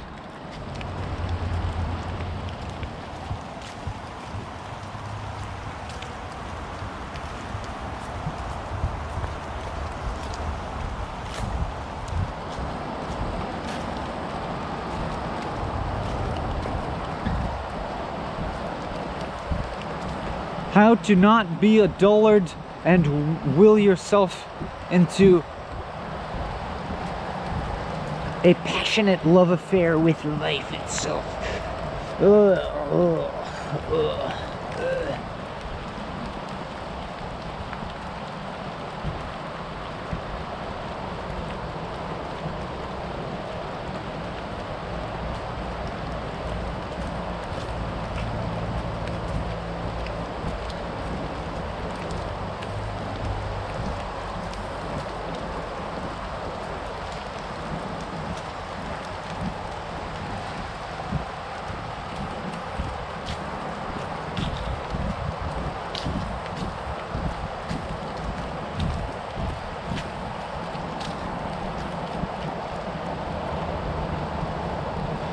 What if we can will ourselves out of becoming a dullard, but can we should also be able to will ourselves back into becoming a dullard if we want to be.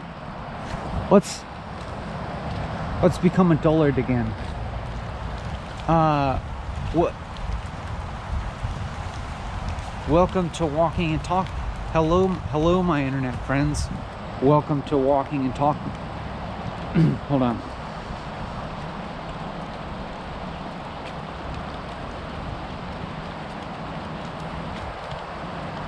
Hello, my internet friends. Welcome to Walking and Talking, the show where I walk and talk. I'm feeling a little bit foggy, a little bit low energy. I'm feeling really self-critical right now. I'm not sure what to say, and everything that I say I feel critical of, and but then I hold in. It didn't quite work. I couldn't make myself a true dullard again. I'm broken. I'm broken now. Here's some garlic mustard.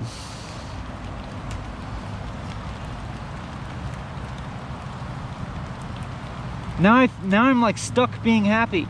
I'm stuck being happy.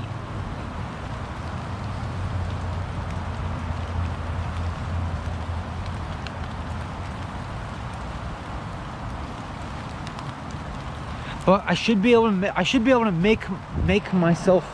I should be able to will myself into a torpor if I want to, right? Just with my mind alone.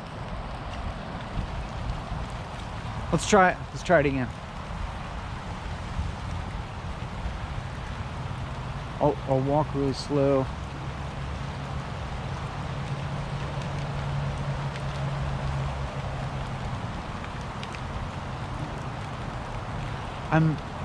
I saw myself thinking, and I observed the way that my thoughts seemed to arise without my control, and then I disidentified with my thoughts, and then can't do it.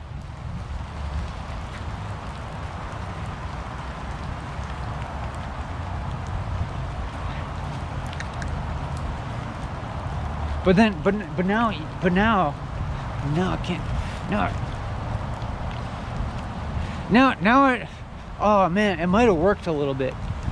Unfortunately, actually, that might have. Be careful what you wish for, because that might, like, now I actually do feel somewhat self-critical, and I feel slightly disidentified with the thoughts and the persona that I'm presenting here. But no need to worry about that, because here is a nice patch of chickweed. Just what I was looking for. Boing, boing. And now our quest is complete, and we may end the walking and talking video. Thank you for joining me. I'll see you next time.